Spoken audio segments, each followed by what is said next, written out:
අයිබෝවන් සුබුදෑසනක් ඉරිදා උදෑසන සුපුරුදු ලෙසින් පුරුදු ලෙන්ගතු කමින් අපි සූදානම් වෙන්නේ ඔබට ධර්මය නම් වූ මහා ආශිර්වාදය බෙදා දෙන්නට.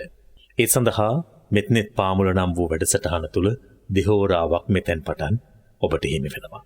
ඒ උතුම් ධර්මය ශ්‍රවණය කරන්නට පෙළ ගැසී සිටින ඔබ වෙනුවෙන් මෙත්නෙත් පාමුල වැඩසටහන ඔබට සමීප කරමින් අනුශාසනා සිදු කරන ගම්පහ මෙතිස්වත්ත ශ්‍රී සුදර්ශන ධර්මනිකේතනාධිපති ශාස්ත්‍රපති රාජකීය පණ්ඩිත පූජනීය කැටවල හේමාලෝක අපේ නායක හාමුදුරන් වහන්සේව මෙත්නෙත් පාමුල වැඩසටහන වෙනුවෙන් බොහොම ගෞරවයෙන් නමස්කාර පූර්වකව පිළිගනු ලබන. අද දායකත්වයේ දරන පින්වතුන්ගේ ගෞරවනීය අපේක්ෂාවන් බොහොම සතුටුදායක ආකාරයෙන් ඉෂ්ට සිද්ධ වේවායි කියන ප්‍රාර්ථනාව පෙරදරි කරගෙන මෙත්නෙත් පාමුල ධර්මානුශාසනාව පැවැත්වීමට පූජනීය වන්දනීය අපේ කැටවල හේමාලෝක නායක හාමුදුරන් වහන්සේට ඉමහත් ගෞරවයෙන් ආරාධනා කරනවා. අවසරයි ස්වාමීන් වහන්සේ. සාදු සාදු සාදු. ලෞතර බුදු මඟට නමාලු සිත් ඇති අප්‍රමාණ දිව්‍ය බ්‍රහ්ම සමූහය ආදත් ඒ ලෞතුරා බුදුමඟ විවරණය කරන මේ සඳහම් දෙසුමට සවන් පත් යොදන්නට ප්‍රීතිමත් සිතකින් සම්ප්‍රාප්ත වේවායි ආරාධනා කරන මොහොතයි. දෙවිඳුනි පින්ගොන හද තුල දරනා අසිරිමත් රුවින් ගත බබලවනා සකල සතට නීති සුවසෙත දෙමිනා දෙවිඳුට ඇරයුම දම් රස විඳිනා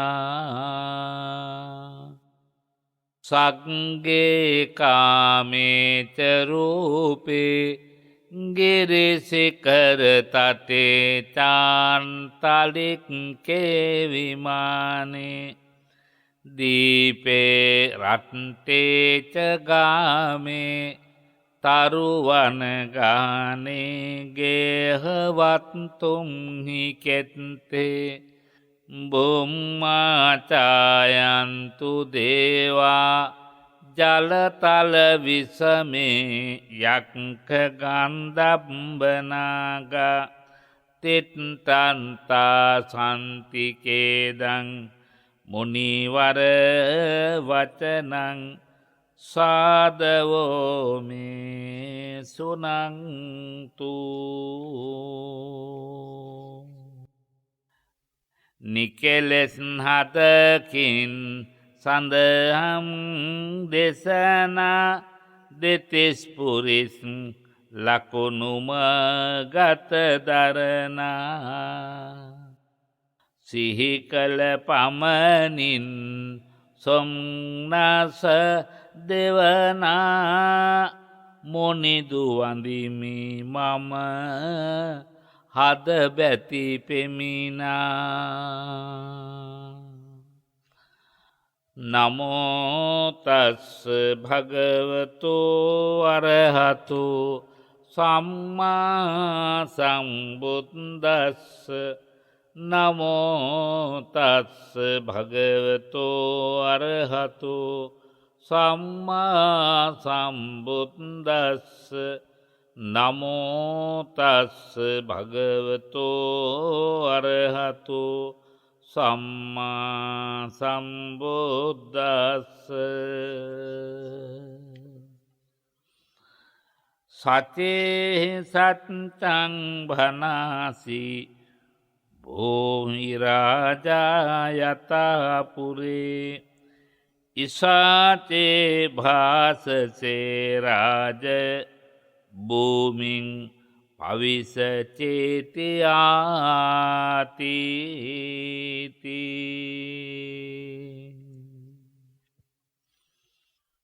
ලෞතුරා සඳහම් මගෙහි අසිරිය තමන්ගේ හද තුළින් අත්විඳ ගනිමින් ලෝක සත්වයාට කරුණාවෙන් බුදුමඟ විවරණය කොට සඳහම් මගෙහි අසිරිය මේ යැයි මතුකොට දක්වා වදාරන පරම පූජනීය මහා සංඝරුවන නිසායි සංබුදු සසුනට සදැහැති දායක දායිකාවන්ගේ ආකර්ෂණය සිද්ධ වන්නේ.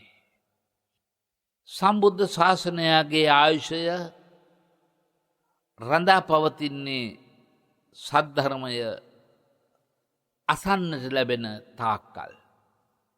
අසන ලද සද්ධර්මය හදවත් තුළ දරාගන්නා තාක්කල්. හදවත් තුළ දරාගන්නා ධර්මය සක්‍රිය වන තාක්කල්.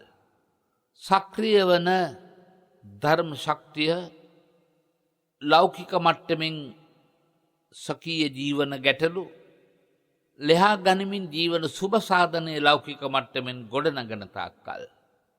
ලෝකෝත්තර වශයෙන් සිත් සතන් තුළ මගඵල ගුණ සුවඳ උපදින තාක්කල්. එබඳු සද්ධම්ම තිතියා කියන බුදු වදනට අනුව සද්ධර්මයාගේ ස්ථාවර පැවැත්ම සඳහා ඇපකැප වී වැඩහිටි උත්තම මහරහතන් වහන්සේලගේ පටන් මෑත යුගයේ දක්වා සද්ධර්මය ත්‍රිපිටකාගත කරමින් මහත් මෙහෙවරක් සිදු කොට වදාළ උතුම් මහ සංඝරුවනටත් වත්මනේ වැඩහිඳිමින් ඒ ධර්මසාරයේ ලෝකයට බෙදා හදා දෙන්නට නිබඳව අපකැපවන පරම පූජනීය මහ සංඝරුවනටත් ඔබගේ මගේ නමස්කාරය වේවා, ගෞරවය වේවා, අපට ආශිර්වාද වේවා. අපේ බලගතු ආශිර්වාදයත් උන්වහන්සේගේ පා කමල් ලැබියස වේවායි සෙත් පතමු, ආශිර්වාද ලැබමු. අනික් පැත්තෙන් ඊට සමාන්තරවම මහත් ශාස්ත්‍රික මෙහෙවරක යෙදී වැඩ ඉන්න මෙහෙණින් වහන්සේලාගේ ආශිර්වාදයත් ශක්තියත් මේ සම්බුද්ධ ශාසනයේ පැවැත්මට හේතුපකාරයි. එබැවින් ඔබ වහන්සේලාටත් අපගේ ආශිර්වාද ශක්තිය වේවායි මෙත් හදින් ප්‍රාර්ථනා කරන්න කැමති වෙනවා.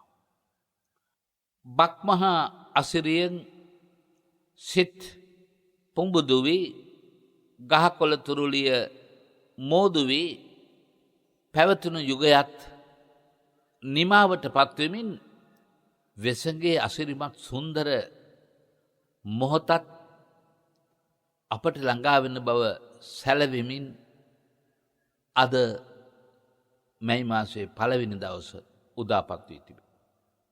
ගෙවී යන කාලයන්ට අපි විවිධ වූ වටිනාකම් ලබා දෙනවා. බක්මහ පෝය, වෙසඟ පෝය, පොසොන් පෝය, ඇසළ පෝය ආදී වශයෙන්. ඊළඟට දිනවකවාන වශයෙන් ගත්තාමත් ජාතික වීරවරයන්ගේ උපත, විපත, ජාතික හා සමාජීය දේශපාලනික වාතාවරණයන්ගේ ඇතිවෙන විවිධ විචල්්‍යතාවයන් අරඹය මූලික කටගෙන ඇතැම් දින අපි නම් කරනු ලබනවා. සමහර දින ගුරු දිනය වශයෙන්, බෞපිය දිනය වශයෙන්, වැඩිහිටි දින වශයෙන්, ළමා දින වශයෙන් වර්ගීකරණය වෙනවා. අද දවස ලෝක කම්කරු දිනය වශයෙන් උයි ලෝකයට එකතු වන්නේ. සංඝවේද ගුරු ගොවි කම්කරු කියන පංචමහා බලවේගයේ ශක්තිමත් එක් පුරුකක් කම්කරුවා නියෝජනය කරනු ලබනවා. මේ විදිහට අපට විවිධ වූ හඳුනා ගැනීම, විවිධ වූ කියවීම් මේ ගෙවී යන දවස් සම්බන්ධව, මාසය සම්බන්ධව, අවුරුද්ද සම්බන්ධව අපට අඳුරගන්න පුළුවන්. පින්වත්නි, අද මේ සම්බුද්ධ ශාසනයට එකතුව ඉන්න අපි හැමෝටම කම්කරු දිනයක්. අපට මතකයි පුරාණ කාලේ ඉඳලා බුදුන් වැඳ ගාථාව. බුද්ධ ධම්මාච පච්චේක බුද්ධ සංඝාච සාමිකා. දහසෝ අහමස්මින්. බුදුරජාණන් වහන්සේ ශ්‍රී සද්ධර්මය ආර්ය මහා සංඝරත්නය මට ස්වාමීය. මම ඒ උතුම් තුනුරුවනේ 16ක්මි. ඒ කිව්වේ කම්කරුවෙක්. ඒ දාසත්වය අපට හැබැයි නිදාස වෙනුවෙන්, නිදාස කියන වචන එකතු වෙනකොට දාස කියන වචනේ නියන්න එකතු වුණාම නිදාස, දාසත්වයෙන් නිදහස් වීම සඳහා මඟ පෙන්වන වටිනා රත්න තුන තමයි අපට රත්නත්‍රය. අනිත් පැත්තෙන් අපි කාටද දාස වන්නේ තවත් පැත්තකින් බැලුවම. අතිත්තෝ ලෝකෝ වූනෝ තණ්හාය දාසෝ. මහණෙනි ලෝක සත්වයා තණ්හාවට දාසකම් කරනවා. අන්නේ තණ්හාවේ දාසත්වයෙන් අපව මුදවාලමින් අපට සැනසුම දෙන්නයි බුදුරජාණන් වහන්සේ ලෝකෙට පහළ වුණේ. ඒ භාග්‍යවතුන් වහන්සේ පහළ නොවන්නට අපි තව කොයිතරම්නම් කාලයක් මේ තණ්හාවට දාසකම් කරමින් තණ්හාවේ සිතුවිලිම තෘප්තිමත් කරමින් මේ අනවරාග්‍ර සංසාරයේ අසීමිත දුක් වේදනාවන් විඳීවිද කියලා කියන්න බෑ. එවැනි දාසත්වයකින් මිදී ගන්නට ඉඩහසර ලබා දෙන්න ධර්ම මාර්ගයක් තමයි පින්නැති ඔබට සෑම දේශකයන් වහන්සේ නමක්ම දේශනා කරනු ලබන්නේ. අදත් මෙත්නෙත් පාමුල සඳහම් දේශනාවෙන් දාසත්වයෙන් අත්මිදී ගන්නට දෙසා වදහල්ල මාර්ගෝපදේශක ධර්මය පින්නැති ඔබට දේශනා කරවන්නට පූජනීය දායකත්වය දරන්නේ කුලියාපිටියේ ඉහළ හංගමේ පදිංචි S.A. මංගලිකා ගුණසේකර පින්වත් මහත්මියයි. එතුමිය උතුම් උදාර බලාපොරොත්තු රාශියක් මව්පියන්ට පුණ්‍යානුමෝදනා කිරීම ආශිර්වාද කිරීම ඇතුළුව අනුස්මරණීය කාරණාවන් එකතු කරගෙනයි අද දවසේ ඔබට මට තණ්හාවේ දාසත්වයෙන් අත්මි දෙන්නට අවශ්‍ය ධර්මයේ සිහි ගන්වා ගන්නට පූජනීය දායකත්වය දරන්නේ. පින්වත් මංගලිකා ගුණසේකර මහත්මියගේ ප්‍රාර්ථනා බලාපොරොත්තු අරමුණු ඒකාන්තයෙන් ඉෂ්ට සිද්ධ වේවා. දහම් මහන පින්නැති ඔබෙත් අපගෙත් සකල ප්‍රාර්ථනාවන් සමෘද්ධ වේවායි මෛත්‍රී සිතින් අපි සුපුරුදු ලෙස අපේ ධර්ම ගංගාවට පිවිසෙන වෙලාව. පින්නැති ඔබ දන්නවා මේ ධර්මදේශනා මාලාව එක කතා පුවතක් තුල අතුරු ශාඛා පැතිකඩවලට විහිදුවමින් දේශනා වෙන දේශනා මාලාවක්. එනිසා එක් දේශනයකින් පමණක් නොව මේ දේශන ගොනුව එක දිගටම ශ්‍රවණය කරන්නට පින්වත් ඔබ අධිෂ්ඨාන කරන්න ඕනේ. එහෙම නැති වුණොත් අපිට හැමදාමත් ඒ දේශනාවේ මුල හොයාගෙන යන්න වෙනවා. ආපහු මුලට ගිහිල්ලා කරුණු මතක් කරන්න වෙනවා. පින්නත් ඔබට මේ ගෙවුණු දේශන සියල්ලට වැහුම්කන් දුන්නා නම් මතකද අපි කතා කරගෙන යන්නේ සත්‍ය සොයාගෙන ගිය නරෝපානම් මහාචාර්යවරයෙකු ඒ සත්‍ය සංකේත වශයෙන් වූ සිටින තිලෝපානම් ගුරුවරයා සොයාගෙන යන ගමනේදී ලබාගත්තු අත්දැකීම් පිළිබඳවයි. දැන් මේ මොහොත වන විට නරෝපා පැවිදි උතුමා රැඳී සිටින්නේ රජවාසලකයි. රජුරුවන්ගෙන් එතුමට ආරාධනාවක් ලැබුණු බව අපි එදා සිහිපත් කළා. අනුශාසක ධූරේ කටයුතු කරන්න.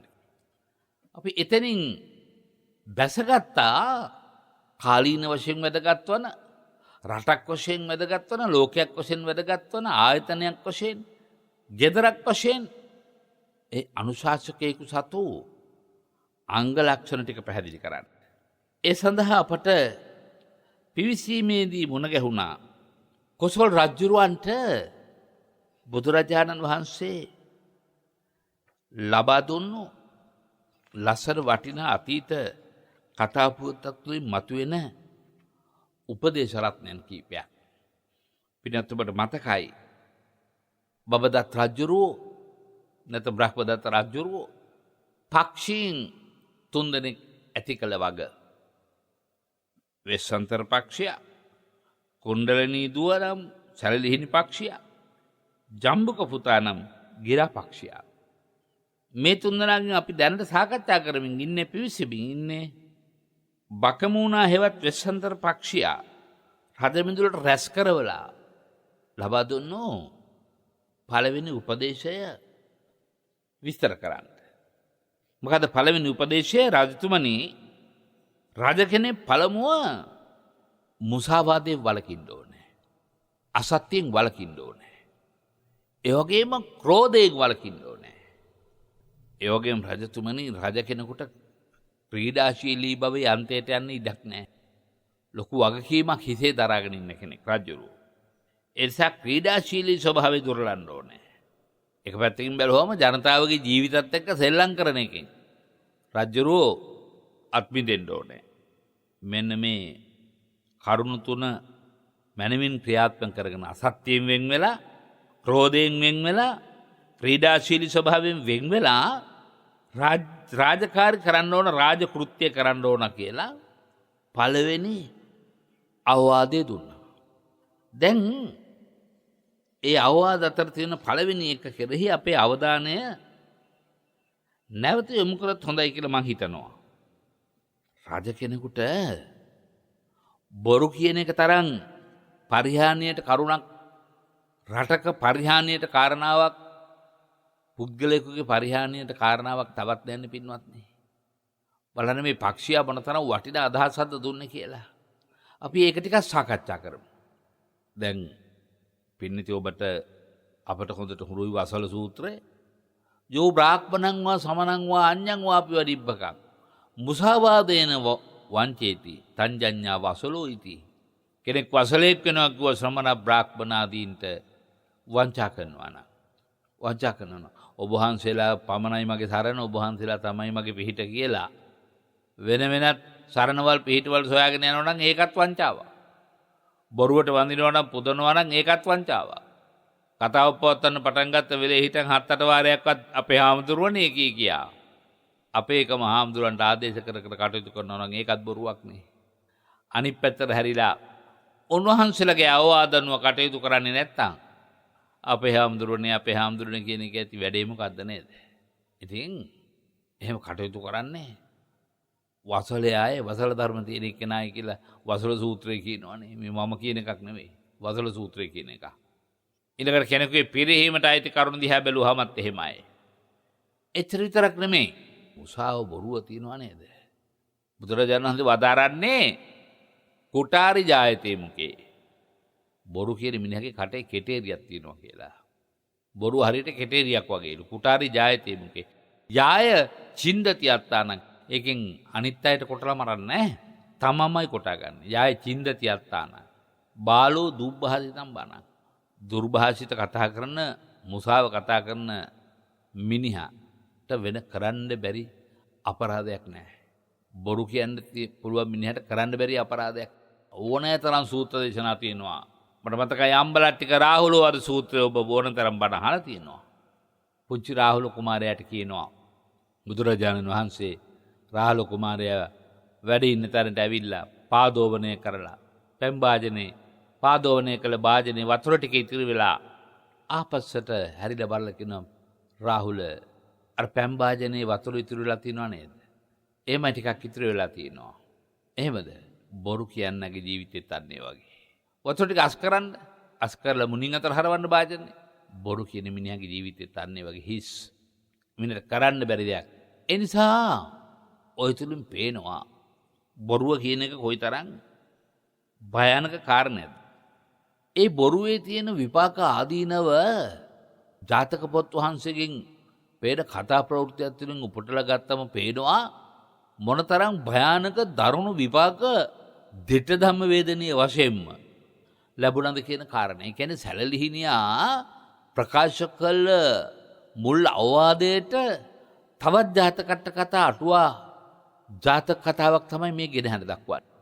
අපි ඉන් අනතුරු එකින් එකේ පක්ෂයාගේ අනුශාසන අනිකුත් පක්ෂින් දෙන්නගේ අනුශාසන ඉදිරි දේශනවලදී දේශනා කරනවා.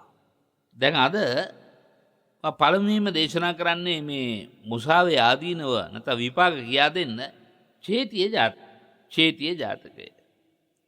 මේ ජාතක කතාව දේශනා කරන්න හේතු උනේ දෙව්දත්තරුන් මුසාබස් කියලා පොළොව පලාගෙන අවීචියට ගිය බව පින්නත් ඔබ දන්නවා.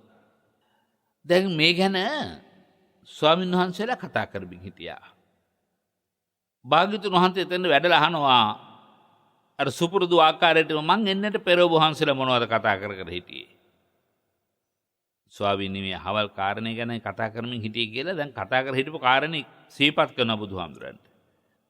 බුදුරජාණන් වහන්සේ ඒ වෙලාවේ තමයි කියන්නේ දේවදත්තයාට මුසාබස් කියව නිසා පොළොව පලාගෙන යන්න සිදු වුණේ දැන් විතරක් නෙමෙයි මීට ඉස්සර වෙලාත් බොරුව හේතු කරගෙන පොළොව ගැබ තුළට පිවිසිච්ච කතා ප්‍රවෘත්ති ඕන තරම් තියෙනවා.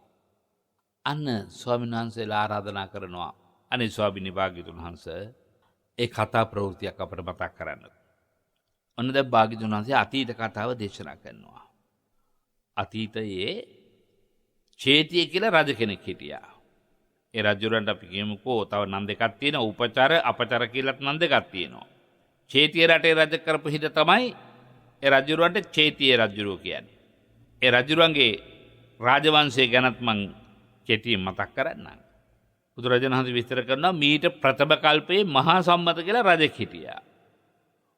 වර්ෂ අසංකේයයක් ඒ රජුරන්ට ආයුෂයි. ඒ අසංකේයකට ගත වෙන කාලය ගැන විවරණය කරන්න වෙලාව නෙමෙයි නිකන් කතාවට කියනවා කල්පයක් කියලා කියන්නේ කොච්චරද කියලා ඇහුවොත් එකේ ඉලක්කමට 0.120ක් එකතු කරපුවාම අවුරුදු ගණන් හදාගත්තොත් ඒකට කල්පයයි කියනවා. ඒ වගේ කියන්න බැරි තරම් කල්ප ගණනක් කියන එකයි අසංකේය කියලා කියන්නේ. දැන් පින්නත් ඔබ දන්නවනේ අපි මේ වාසය කරන්නේ බුදුවරු 5 නමක් පහළ වන මහා භද්‍ර කල්පයක. භද්‍ර කල්ප. බුදුවරු 5 නමකින් බැඳීගත්තු කල්පය කියන එකයි භද්‍ර කල්පය. ඉතින් වර්ෂ අසංකේයක කාලයක් මහා සම්මත රජුරන්ට ආයුෂ තිබුණා. ඒ මහා සම්මත රජුරන්ගේ පුතා තමයි රෝජ. අපට ඒව තරම් වැදගත් නැහැ. නමුත් අපි නිකන් අහගෙනමු රාජ පරම්පරාව. රෝජගේ පුතා තමයි වර රෝජ. එතකොට ඒ කාලෙත් මේ පෞල් පාලනය කියන එක තිබිලා තියෙනවා. ඒ කාලේ තිබුණේ පෞල් පාලනය. පියාගෙන් පුතාට ওই විදිහට. ඉතින් රෝජගේ පුතා වර රෝජනේ. එයාගේ පුතා කල්යාණ. කල්යාණගේ පුතා වර කල්යාණ. එයාගේ පුතා උපෝසතේ. උපෝසතගේ පුතා වර උපෝසතේ. වර උපෝසතට හිටිය මන්දාතු කියලා පුතෙක්. ඒ මන්දාතු කියන පුතාගේ පුතා තමයි උපචාර අපචාර එහෙවත් අපේ අද කතානායකයා චේතිය රජුරෝ. දැන් මේ චේතිය රජුරෝ චේතිය රටේ සොත්තිවතී නුවර තමයි රජකම් කළේ. ඒ රජුරවන්ට අර සාමාන්‍ය රජ කෙනෙකුට නැති සුවිශේෂ ලක්ෂණ තිබුණා. යෑමේ මිදීම් හිටීම් කියන ඉරියව් හතරෙම ඉරිදි පාන්න පොළොව ගැබ පිවිසිලා තව තැනකින් මතු වෙන්න පුළුවන්. ආසර පැන නැගලා තැනකට යන්න පුළුවන්. ඔය වගේ ඉර්ධි ප්‍රතිහාරය පාන්න පුළුවන් රජ කෙනෙක් මේ රජ. එතකොට මේ රජුරුවන්ගේ හතර දිසාවෙන් කඩු අතින් ගත්ත දිව්‍ය පුත්‍රයෝ 4 දෙනෙක් මේ රජුරුවන්ට ආරක්ෂාව පිණිස ඉන්නවා නිතරම. දිව්‍ය පුත්‍රයෝ. එතකොට රජුරුවන්ගේ ශරීරයෙන් නිතරම සඳුන් සුවඳ හමනවා. ඒ වගේම මුවින් උපුල් මල් සුවඳ හමනවා. මේ අසිරිමත් මහානුභාව සම්පන්න දැක්මට ප්‍රිය උපදින ලං වෙන්නට ප්‍රිය උපදින වඳින්නට ප්‍රිය උපදින රජුරවන්ට හිටිය පුරෝහිත තනතුර දරන්නේ කපිල කියලා පුරෝහිතෙක් නැත්නම් බ්‍රාහ්මණයෙක්. මේ කපිල කියන බ්‍රාහ්මණයට හිටියා කෝරකලම්බ කියලා බාල සහෝදරයෙක්. මේක හොඳට මතක තියාගන්න. මේ කතා ප්‍රවෘත්තිය ටිකක් සංකීර්ණ කතා ප්‍රවෘත්තියක්. අපිට මේ විදිහට මේ සම්බන්ධතාවය මතක තියාගත්තාම හොඳ වටහා ගන්න ලේසි. කපිල කියන පුරෝහිත බ්‍රාහ්මණයට හිටියා කවුද? කෝරකලම්බ කියලා බාල සහෝදරයෙක්. මේ කපිල කියන පුරෝහිත බ්‍රාහ්මණයා දැන් චේතිය රජුරවන්ටනේ පුරෝහිත තනතුර දරන්නේ. හැබැයි එච්චර විතරක් නෙමෙයි චේතිය රජුරවන්ගේ තාත්තා ගැන අපි කිව්වනේ. මන්දාතු රජුරෝ. මන්දාතු කියන රජුරවන්ටත් පුරෝහිතකම් තනතුරු දරුවේ මේ කපිල බ්‍රාහ්මණයා. ඒතකොට දැන් අපිට හිතා ගන්න පුළුවන් කපිල බ්‍රාහ්මණයා ටිකක් වයසයි. ඉතින් දැන් තාත්තටයි පුතාටයි දෙන්නටම පුරෝහිත තනතුර දරුව කපිල බ්‍රාහ්මණයා වයස නිසා කල්පනා කරනවා දැන් ඉතින් මට තපසට යන්න හොඳ වෙලාව. මිනිස්සු වයස අවුරුදු 50ට පැන්නට පස්සේ තපසට යන්න ඕන. මේක පුදුමයි කියන්නේ. යන්න කිව්වත් යන්නේ නැහනේ. රජකමේ තියෙන තණ්හාව කොච්චරද මං කියවනේ අතිත්තෝ ලෝකෝ වුණෝ තණ්හාය දාසෝ කියලා. වෙන මොකුත් නෙමේ. මෙහෙම ඉඳලම මැරිලා යන්න තමයි බලාපොරොත්තු හුඟක් දෙනෙකුගේ. එතකොට ඒ කාලේ වලට පුරෝහිත තනතුරු දරපෙක් කරන්න සියලු වරප්‍රසාද තිබුණානේ. ඒ සියලු වරප්‍රසාද අයින් කරලා තපසට යන්න කල්පනා කළා. කවුද? කපිල නම් පුරෝහිත තනතුරුදරු බ්‍රාහ්මණයා. එතකොට කපිල නම් පුරෝහිත තනතුරුදරු බ්‍රාහ්මණයාගේ හොඳ තරුණ දක්ෂ පුතෙක් හිටියා.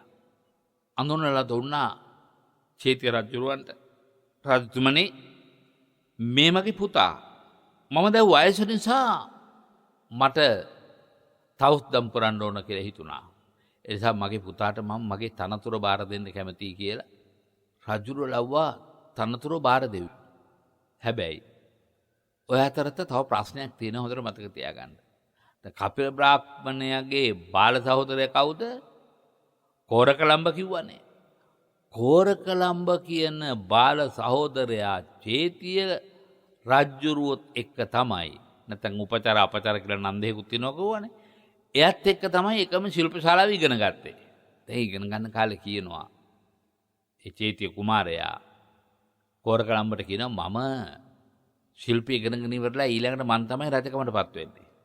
මම රජකමටපත් වුණාම ඔයාව පුරෝහිත තනතුරටපත් කරගන්නවා. ඒක එක්තරා පොරොන්දුවක්. දැන් මෙහෙම තියෙන අතරතුරේ තමයි කපිල බ්‍රාහ්මණයා තමන්ගේ පුතා පුරෝහිත තනතුරට පත් කරවනු ලැබුවේ. දැන් ඒ නිසා කෝරකලම්බකට තමන්ගේ වැඩිමහල් සහෝදරයා ගැන හරි කලකිරීමක් තිබුණා. ඒ කිව්වේ කපිල බ්‍රාහ්මණයා ගැන. මට ලැබෙන්න තියෙච්ච රජකම එයාගේ පුතාට ලබා දුන්නානේ කියලා වෛර බැඳගත්තා. දවසක් රජුරු හම්බ වෙලා රජුරුත් එක්ක සුව දුක් කතා කරලා පරණ යාළුවෝ දෙන්නනේ සතුටු සාමිච්චියේ ඉඳලා ඉන්න ගමන් රජතුමා අහනවා, හිතවත් කෝරකලම්බක කොහොමද ඔබ තාම පුරෝහිත තනතුරටපත් උනේ නැද්ද? එසේ දේවයිනේ, පුරෝහිත තනතුරේ ආයිතිය තියෙන්නේ මගේ සහෝදරයාටනේ. ඒක ඔබතුමා දන්නවනේ. හිතවතෝ මේ සහෝදරයා පැවිදි වුණා නේද? එහෙමයි දේවයිනේ. හැබැයි අපිට මේකෙන් පෙරණ එකක් තමයි කපිල බ්‍රාහ්මණයාගේ පුතා පුරෝහිත තනතුර දැරූ බව රජුරවන්ට ඒ තරම් හෝදිස්සියක් මතකයක් තිබිලා නැහැ. රජුරවන්ටත් මතක තිබිලා නැහැ කපිල බ්‍රාහ්මණයාගේ පුතා පුරෝහිත තනතුරක් දරන බව. උපදේශක සභාවට හුඟක් උපදේශකවරු ඉන්නවානේ, අනුශාසකවරු. දැන් අපි මේ කියාගෙන යන්නේ අර නාරෝපට උපදේශක තනතුරක් ලැබීමේ සිද්ධිය පිළිබඳවනේ. ඒකට අදාළ කතා ප්‍රවෘත්තියක් නේ මම මේ කරනක පෙළ ගහන්න පින්නත් නේ. මේ කතාව හරි ලස්සන, එක දිගට ගලාගෙන යනකොට කරුණු එකතු කරගෙන හරියට ඇලදුල ගංගා එකතු වෙලා මහා සාගරයට ගලන්න වගේ. දැන් එහෙමයි පැවිදි වුණා. ඒ වුණාට රජතුමනි එයාගේ පුතාටනේ තනතුර දීලා තියෙන්නේ. රජුරවන්ට කියනවා. දැන් රජුරෝ කියනවා එහෙනම් ඔයා ඒ තනතුර බාර ගන්න. අනේ රජතුමනි, පරම්පරාවෙන් පැමිණෙන තනතුරකින් මගේ සහෝදරයාගේ පුතා අයින් කරලා ඒක මගේ අයිතියට ගැනීම කිසිසේත් කරන්න බෑ. අන්න රජුරෝ දැන් වැදගත් තැන තියෙන මෙතනයි, හොඳට මතක තියාගන්න. එහෙනම් හිතවත මම උඹට කියන වැඩිමාළු පුද්ගලයා උඹයි කියලා. කපිල බ්‍රාහ්මණයා නෙවෙයි වැඩිමාල් පුතා උඹයි කියලා කියන්න. වැඩිමාල් පුද්ගලයා. එතකොට වැඩිමහල් සහෝදරයා බාලයා බවට ප්‍රකාශයට පත් කරන්නම් කියලා දැන් මේ කිව්වේ. දැන් අහනවා දෙවෙනි එක එහෙම කරන්න පුළුවන්ද? හිතවත ඒක කරන්න පුළුවන්, හැබැයි මට බොරුවක් කියන්න වෙනවා. අන්න වැදගත් තැන. කරන්න පුළුවන්, හැබැයි මට බොරුවක් කියන්න වෙනවා. දැන් කියනවා කෝරකලම්බ, රජතුමනි මගේ සහෝදරයා ඔබ වහන්සේ දන්නවනේ මහ විශ්මයජනක පුදුමසහගත හැකියාවන්ගෙන් සමන්විත විද්‍යාදරේ. ඒ වහන්සේ ඔබ වහන්සේ දන්නේ නැතුව කතා කළාද මන්දා? ඔහුට නැති දේ මවා පෙන්වමින් ඔබ මුලා කරන්න පුළුවන්.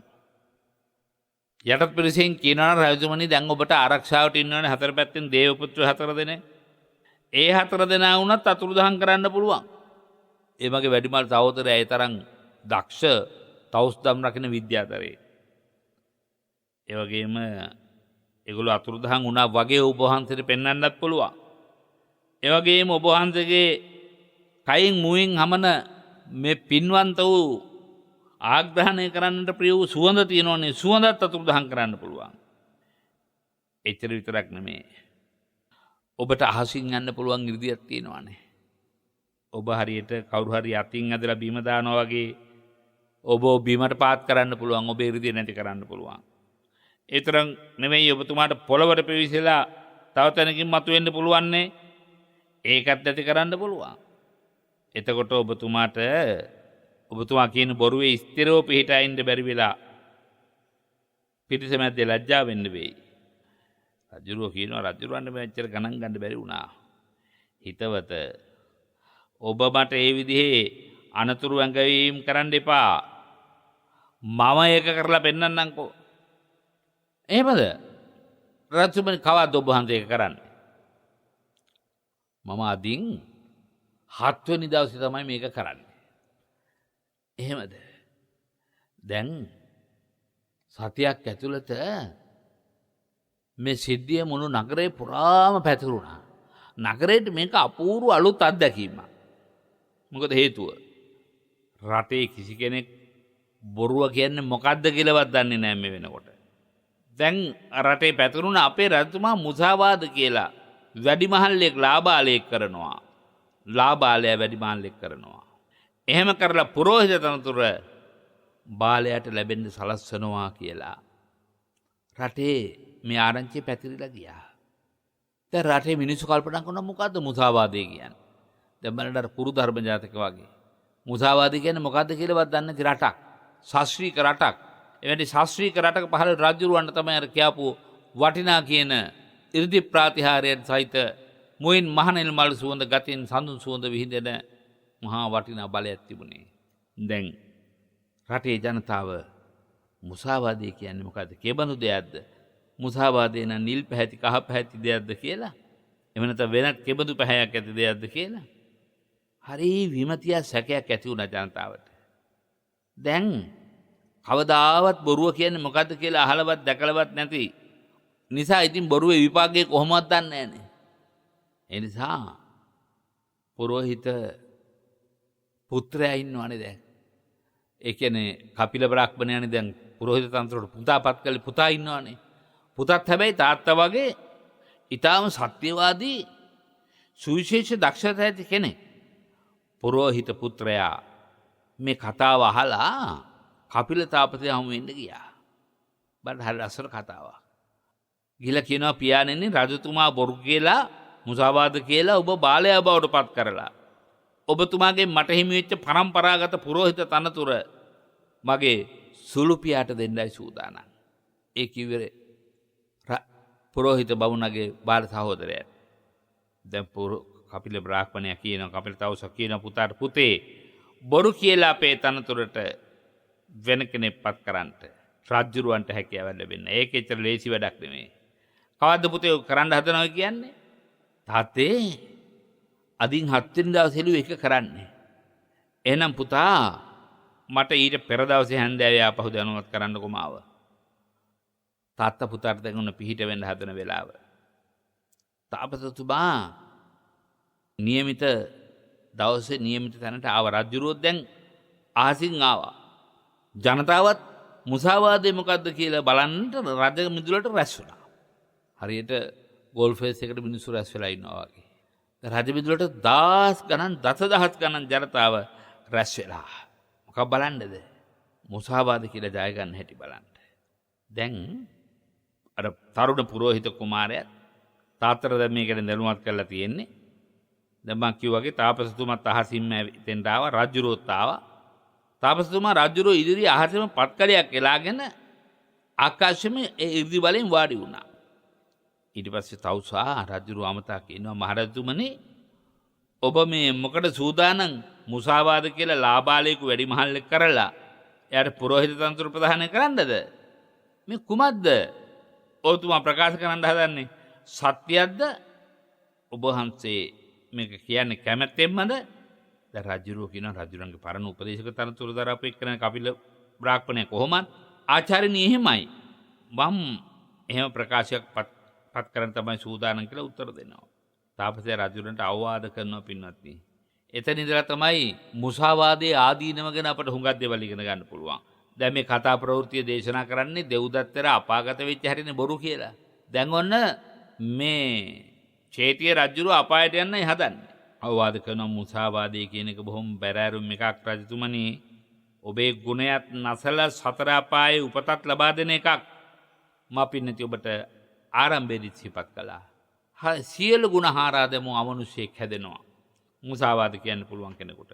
ඔහුට ඕනම අපරාධයක් කරන්න පුළුවන්. උතුම් ධර්මයේ නැසන මේ පුද්ගලයා තමා මේකාන්තේ විනාශ වේ වින බව සිහිපත් කළ කිව්වා. ධම්මෝ හවේ හතේ හන්ති නාහතෝ හන්ති කිංචනං තස්මාහි ධම්මං නහනේ මාතං ධම්මෝ හතෝ හනීති. මොකද ඒකේ තේරුම මුසාවාදයෙන් සත්‍ය ධර්මය ඒකාන්තයෙන් විනාශ වෙනවා. මෙතන ධම්මෝ කිව්වේ වැඩිහිටියන්ට සැලකීමේ ධර්මයයි. වැඩිහිටියන්ට නොසලකා බාලයා වැඩිහිටියෙක් බවට පත් කළා බොරුවක් කියනවා. කියනවා ධර්මයේ නොනැසූ කල්හි ඔබට කිසි විනාශයක් වෙන්නේ නැහැ. ඒ නිසා වටිනා ධර්මය විනාශ කරන්න එපා. වැඩිහිටියාගේ වැඩිහිටිකමට ගරු කරන්න. බාලයා වැඩිහිටියෙක් බවට පත් කරන මේ වැරදි ප්‍රකාශය, බොරු ප්‍රකාශය, පොහු ප්‍රකාශය මේ ජනතාව ඉදිරියේ කරන්න එපා. ඔබ විනාශයට පත් වේවි. නෑ රජුරෝ පිළිගන්නේ. ආයි තවුස්තුමා කියනවා රජුරන්ට අවවාද දෙනවා.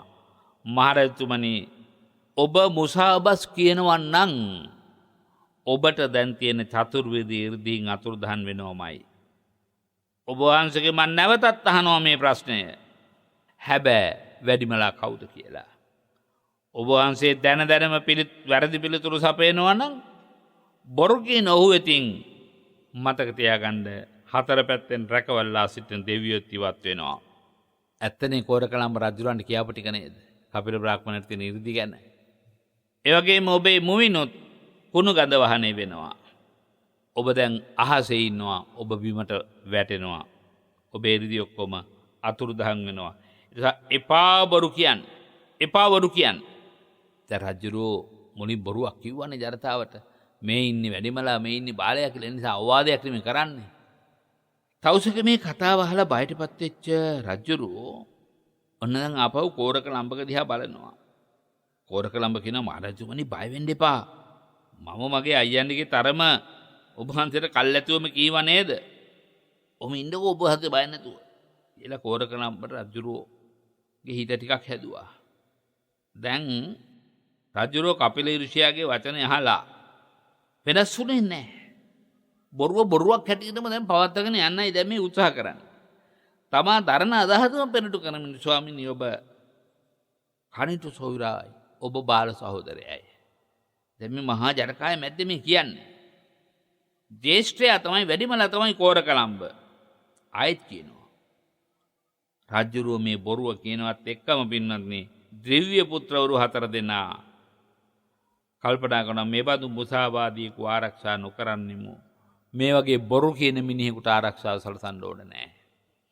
කොයි කෝවිලට ගියත් කොයි දේවාලයට ගියත් බොරු කියන මිනිහා හිතින් හිතාගත්තට මොකද? අතේ ආයුධ සංකේත තියාගෙන හිටියට මොකද? කරේ ආයුධ සංකේත තියාගෙන පැලඳගෙන හිටියට මොකද? ඔටුන්නේ මොනවා තියාගෙන හිටියත් මොකද? ඒ වැකිලි බලයක් නැහැ. රාජ්‍යරෝ ආරක්ෂාව සලසන්නේ පින්වත්නි. ජෙදරකට වුණත් අභිවෘද්ධිය වෙනුවෙන් ආරක්ෂාව සලසන්නේ. කෙනෙකුගේ ජීවිතයකට වුණත් ආරක්ෂාව සලසන්නේ. ඒත් සත්‍යවාදී ජීවිතයක්, සිල්වත් ජීවිතයක්, ගුණයට නැඹුරු වෙච්ච ජීවිතයක් ගත කරනවා නම් විතරයි. දැන් දෙවිවරු 4 දෙනාම පලා ගියා.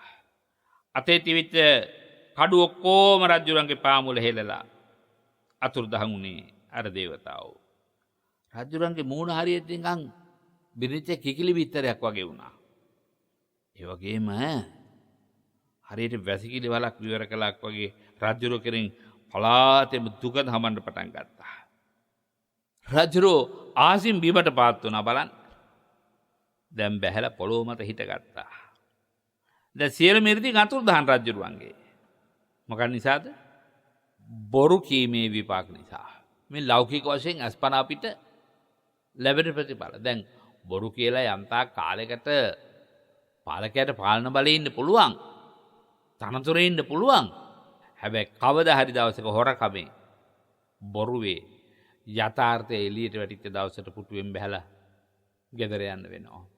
ඒක තමයි ඇත්ත. ඒක තමයි ධර්මයේ සත්‍ය. ලෝකේ කවදාවත් අධර්මයේ ජය ගන්න නැහැ පින්වත්නි. ලෝකේ කවදා නමුත් ධර්මයෙන් තමයි ජය ගන්නෙ. දැන් අපි දන්නවා රජුරන්ගේ 이르දීන් අතුරුදහන් වෙලා. දැන් බයෙන් ඉන්නවා. කපිල තවුසා කරුණාවන්ත කෙනෙක් නේ. ආයිත් කපිල තවුසා රජුර අමතක කරන රජතුමනි බය ගන්න එපා. දැන්වත් ඔබ ඇත්ත කියනවා නම් නැතිවෙච්ච ඔබේ සියලුම දේ නැවත ප්‍රකෘතිමත් කොට ඔබට ළඟා කරලා දෙනවා. මොනවද නැති උනේ? 이르දීන් ටික නැති වුණා. හතරවරන් දෙවිවරු නැතුව ගියා. කයින් සුවඳ හමන මුවින් සුවඳ හමන තත්වේ නැතුව ගියා. ඒ ටික නැවත ලබා ගන්න පුළුවන්. සත්‍ය සත්‍ය වගේ ඉදිරිපත් කරන්න. පින්නත්නි ලෝකේ උනත් අපේ රටේ උනත් යමෙකුට ජීවිතේ වරදින්න පුළුවන්. මට වැරදුනා කියලා වැරදිච්ච දේ කෙලින් ප්‍රකාශ කරන්න පුළුවන් නම් තමන් අතින් වෙච්ච බොරුව තමන් අතින් වෙච්ච හොරකම නිවැරදි කරගන්න අවස්ථාව දෙන සමාව දෙන જાතියක් ලෝකෙ කොතනක් තියෙනවා අපේ රටේ තියෙනවා. නම්මශීලී නොවන එකයි පින්නත් මේ ප්‍රශ්නේ තියෙන්නේ. තමන් ගත්ත තීරණය තුළ ගොරහැඩි චේතනාවකින් ඒ ආකාරයෙන්ම ඉන්නවා කියලා කියන්නේ තවදුරටත් ජනතාව කිපෙනවා. තවදුරටත් ජනතාව කිපෙනවා. එහෙනම් රජ කෙනෙකුට තියෙන්න ඕන වටිනා ගුණයක් තමයි නම්මශීලී ගුණය. දැන් මේ රජුරවන්ට නම්මශීලී ගුණය නැති වුණා. සියලු දේම විනාශ වුණා ඒ නිසා. කීර්තිය නැති වුණා. නිදහසේ ජනතාව අතර හැසිරෙන්න තිබිච්ච ඉඩකඩ දැන් නැති වෙගෙන යන්නේ. මොකද කපිල බ්‍රාහ්මණය දැන් අහසේ ඉඳලා මේ ටික කරන්නේ. රජුරෝ දැන් බිමට පාත් වෙලා.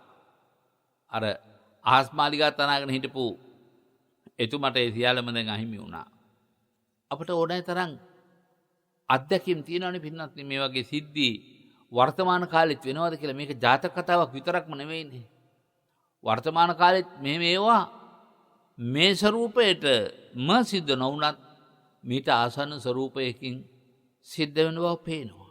ඒ නිසා කාටත් මේ අවවාද කොච්චර වටිනවද බලන්න. වැරදුනාට පස්සෙත් කියනවා කපිල බ්‍රාහ්මණ රජතුමනි දැන්වත් ඇත්ත කියනවා නම් ඔබට පරද තත්ත්වයටපත් වෙන්න පුළුවන්. හැබැයි ඔබ බොරු කියනවා නම් ඔබ පොළොවේම ඉන්නකොට ටිකක් ඒත් නෑ රජුරු ඇත්ත කියන බවක්. ආයිත් රජුරු අමතලා ඊශ්වරයා කියන රජතුමනි ඔබේ පළමු මුසාවෙන්ම චතුරු ඉර්ධිය නැතුව ගියා. දැන්වත් ඔබට හිමි දේවල් ආපහු හිමි කරගන්න පුළුවන්. බැරි කමක් නෑ. මම මෙච්චර ඔබට කියද්දිත් ඔබ කල්පනා කළේ මා ඔබ රවටන්න උත්සාහ ගන්න කෙනෙක් කියලානේ. එහෙම කල්පනා කරපු ඔබ නැවත වරක් ඒ බොරුවම කිව්වා. අපි දන්නවනේ පින්නන්නේ එක බොරුවක් වහන්න බොරු 1000ක් කියන්න ඕන කියලා ඔබ ඕන තරම් අහලා තියෙනවානේ. ඒ නිසා මෙහෙම කියද්දිම පයේ වලලු කර දක්වාම පොළවට කිමිදුණා. බැසගත්තා. දැන් පොළොව පලාගෙන යන්නයි හදන්නේ. පළවෙනි පෙර පටන් ගත්තා. දැන් මෙහෙම කිව්ව තවුසා නැවතත් රජු උත්සාහ කරමින් රජතුමනි දැන් ඔබේ විලිබුව දක්වා පොළවේ එරිලා ඉවරයි. දැන් ඔබතුමාට දැන් අවස්ථාව තියෙනවා ගොඩ එනවා නම් කරුණා කරලා ඇත්ත කියන්න මේ මගේ බාල සහෝදරයා වැඩිමලාද මම බාලයාද කියලා. දැනදරම වැරදි පිළිතුරු සපයන්න එපා රජතුමනි කියන් නැවත නැවත අවවාද කළා. දැනදරම වැරදි පිළිතුරු සපයන පාලකයෙක් ඉන්න රටට නොකල් වෙහි වහිනවා. සුදු කාලට වැස්ස නැති වෙනවා. පින්නත් ඔබට හොඳට මතකයි ඒක නේද? දේවෝ වස්සතු කාලේන සස්ස සම්පත්ති හේතු කියන්නේ ඒකට. තවස මෙහෙම කිව්වත් කොච්චර අවවාද කළත් ගණන් අරගෙන නෑ. දැන් කකුල් දෙකත් එරලා තියෙන විලිඹුව දක්වා. රජුරුවන් නැවතත් අර මුසාවම් වරුවම කියනවා. ඒක ප්‍රතිඵලයක් වශයෙන් රජුරුවන්ගේ කෙන්ඩාත් එක්ම පොළවේ කිඳී ගියා. දැන් කෙන්ඩා දක්වා පොළවේ වැහැලා තියෙන්නේ. ඒක දැකපු තවුසා මහරජුරුවන්ට කියනවා රජතුමනි නැවතත් මේක ටිකක් සලකලා බලන්න. සලකලා බලන්න ඔබතුමාට තවත් බේරෙන්න පුළුවන්. දැන් මම අද ඔබට මාතෘකා කරපු ගාථාවක් තියෙන එකයි. සචේහි සත්‍යම් බරාසි. දැන්වත් රජතුමනි තුන්වෙනි වතාවටත් ඔබට මේ කියන්නේ. ඇත්ත කියන්නේ. එහෙම නැවුනොත් ඔබතුමා භූමියෙන් පවිසිතේ තියා මේ පොළොවට ඇතුළු වෙන්න පුළුවන් කිනා බහින්න පුළුවන් එපා බොරුවක් කියන්නේ. නමුත් රජුරුව නෙවෙයි ආයෙත් ඇත්ත ප්‍රකාශ කරන්න කල්පනා කළේ. ආයෙත් ලස්සන ගාතාවක් කියනවා. රජතුමනි මං අහන දෙයට වැරදි උත්තර දෙන්න එපා, හරි උත්තරේ දෙන්න බොරු කියන්න එපා. මමද වැඩිමලා, මෙයාද වැඩිමලා? ආයිත් රජුරු කියනවා මෙයා තමයි වැඩිමල. බාලයා පෙන්නලා කියනවා මෙයා තමයි වැඩිමල. කෝරකලම්බ පෙන්නලා කියනවා. රජතුමනි හැබැයි ඔබතුමා දැන්වත් වැරද්ද හදාගත්තොත් බොරු කියන එක ඔබතුමාට අර පරණ නොලැබිච්ච සියලු දේ ලැබිලා මේ පොළවට ධනතෙක් දැන් පිවිසිලානේ තියෙන්නේ කෙන්ඩත් එක්. එතනින්වත් ඔබතුමාට ගැලවෙන්න පුළුවන්. නමුත් රජුරු හතරවෙනි හැරේටත් බොරු කියලා ඉඟටිය දක්වා පොළවේ ගිලුණා. මේ එක එක ගාථාවල් තියෙනවා පින්වත්නි. රජතුමා නැවතත් කියනවා දැන් ඉඟටිය දක්වා පොළවේ එරිලා. රජතුමනි තන දැන බොරු කියන්න එපා. විමසන ලද ප්‍රශ්නයට බොරු කියනවා නම් ඔහුට මාළුවෙකුට වගේ දිවක් නැති වෙනවා. මාළුවෙකුට වගේ දිවක් නැති වෙනවා. දැන් බලන්න අපි ගත්තොත් පාලකයා හා තදන්‍ය වශයෙන් බැරිච්ච මැති ඇමතිවරු කොච්චර බොරු කියනවද කියලා. ජනතාවට කොච්චර බොරු පොරොන්දු දෙනවද කියලා. ඡන්දේ දිනා ගන්න කන්නේ පින්නත් හැමදේම. දැන් ඔබට මේ වෙන මොනියම්ම දෙයකින්වත් රජුරුවන්ගෙන් පරිගන්න බැරි වෙයි. ඡන්දෙදි තමයි පාලක පක්ෂයෙන් අපට මේ කරපු බොරුවට පාඩම උගන්වන්න පුළුවන්. නමුත් ඔබට මම ප්‍රධාන කරුණක් කියන්න. අපි කොයි විදිහට උද්ඝෝෂණය කළේ නැතත් උද්ඝෝෂණය කළා. කර්ම විපාකය හරි භයානකයි. ඊළඟ භවයේදී සංසාරේදී ඊටාම දරුණු විදිහට මේ කර්මය ඇත්තට විපාක දෙනවා. ඒ නිසා වඩා හොඳ අපි පරිගන්න යන එක නෙවෙයි. විශ්ව චක්‍රයේ කර්ම චක්‍රය හරියට වෙලාවට විපාක දෙයි. නිකමට අපට හිතෙන්නේ නම් බොරු කියන අපරාධ කරන මේ අක්කුන්ටමනේ සැප විපාක තියෙන්නේ හරියන්නේ කියලා. නමුත් පින්වත්නි මගේ බුදුහාමුදුරුවෝ වදාරනවානේ සජ්ජු කීරං මුච්චති දෝරණ ලද කිරි වහා නොබිදින්නාක්සේ. නියමිත වෙලාවට කර්මයේ විපාක දෙනවා. දැන් ආපහු වාරයක් කපිල බ්‍රාහ්මණයා කියනවා ඔබට නැවතත් පෙර තත්වයට පත් වෙන්න පුළුවන් චේතිය රජතුමනි බොරු කියන්න එපා. පොළවට පිවිසෙන්න වෙයි එපා බොරු කියන්න. ආයෙත් අර බොරුවම කියනවා. අහන වෙලාවට ඒ බොරුවම කියනවා. දැන් පෙකණිය තෙක්ම පොළවේ කිඳා බැස්සා. දැන් ඒක දැකපු තවුසා ආයෙත් රජුරවන්ට කියන රජතුමනි ඔබතුමා බොරු කියන්න එපා. මතක තියාගන්න යමෙක් දැන බොරු කියනවා නම් එයාගේ පවුලේ ගෑනුම උපදිනවා පිරිම උපදින්නේ නැහැ. දැන් අර මතක තියාගන්න දිවත් අහිමි වෙනවා කියන්නේ ඇත්තටම දිවත් අහිමි වුණා. අනිත් එක කියනවා දැන බොරු කියයිද ඒ කුල වංශයේ කාන්තාව විතරයි උපදින්නේ පිරිම උපදින්නේ නැහැ. ඒ නිසා රජතුමනි කරුණා කරලා ඇත්ත කියන්න. ඔබතුමාට අහිමි වෙච්ච හැම දෙයක්ම හිමි කරගන්න පුළුවන්. චේතිය රජතුමනි බොරු කියන්න එපා. ආයෙත් මේ තවුසගේ වචනේ තඹේකට සලකන්නේ නැති රජතුමා 6 වෙනි වතාවටත් බොරුවක්. අර බොරුවම කියනවා. දැන් තන යුගල දක්වා පොළවේ කිඳා බැස්සා. මේක දපු තවුසා ආයෙත් එකකින් පසු නොබැස තවත් කරුණාවන්ත වෙලා කියනවා රජතුමනි නැවතත් මේ බලන්න බොරුවෙන් බොරුවට ඔබතුමාට වෙච්ච දේ මේ ටිකවත් සලකලා බලලා එපා බොරු කියන්න. දැනම වැරදි දේ කියනවා නම් ඔහුට පුත්තු ලැබෙන්නේ නැහැ. පුත්තු ලැබුණත් ඔහු තන යනවා සංසාරේ පුරාවට. දරුවෝ ලැබෙන්නේ නැහැ නිසා බොරු කියන්න එපා. ඒකේ විපාකයේ කටුකයි භයානකයි. දැන් මේ ditta ධම්මේ දිනේ වශයෙන් වගේම මතු විපාකත් මේ කපිල බ්‍රාහ්මණය දැන් පෙන්නලා දෙන හැටි. රජතුමනි ඇත්ත කියනවා නම් ඔබ අර පෙරතිමිච්ච තත්ත්වෙටපත් වෙනවා. බොරු කියන්න එපා. දැන්වත් ඇත්ත කියන්න. පවිතු මිතුරෙකුගේ ඇසුර ලැබීම වැරද්ද නිසා තවුසගේ වචනේ ඉවත දාපු රජුරෝ 7 වෙනි වරටත් අර බොරුවම කියනවා. රජුරෝ හිටි තැනම පොළවේ මහා විවරයක් ඇති වෙලා අවීචියෙන් ආපු ගිනි දළුවක් රජුරෝ පටලවගෙන ඇතුළට ඇදගත්තා. දැන් හරි නේද පින්නත්?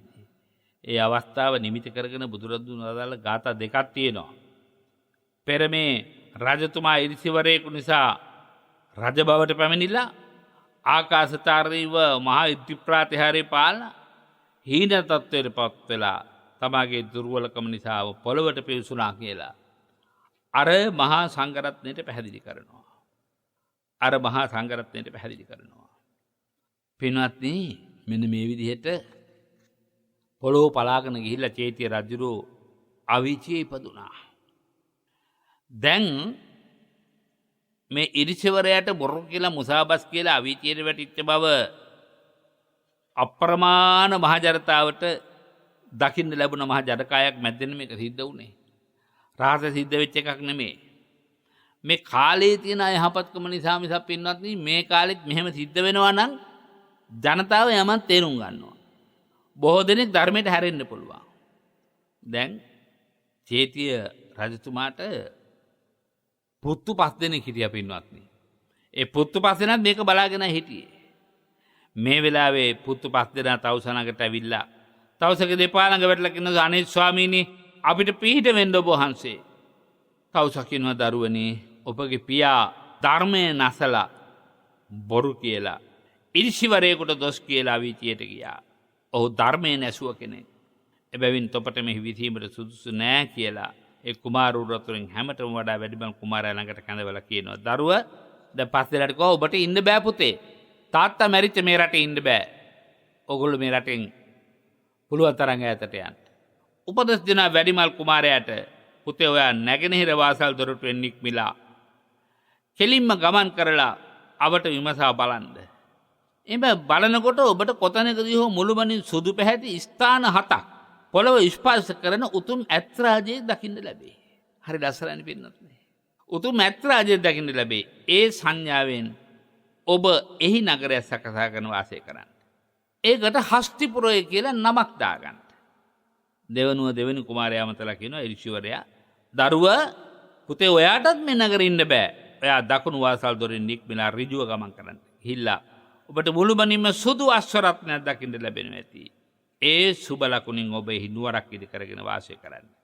ඒ නුවරට අස්සපුර කියලා නම තියාගන්න.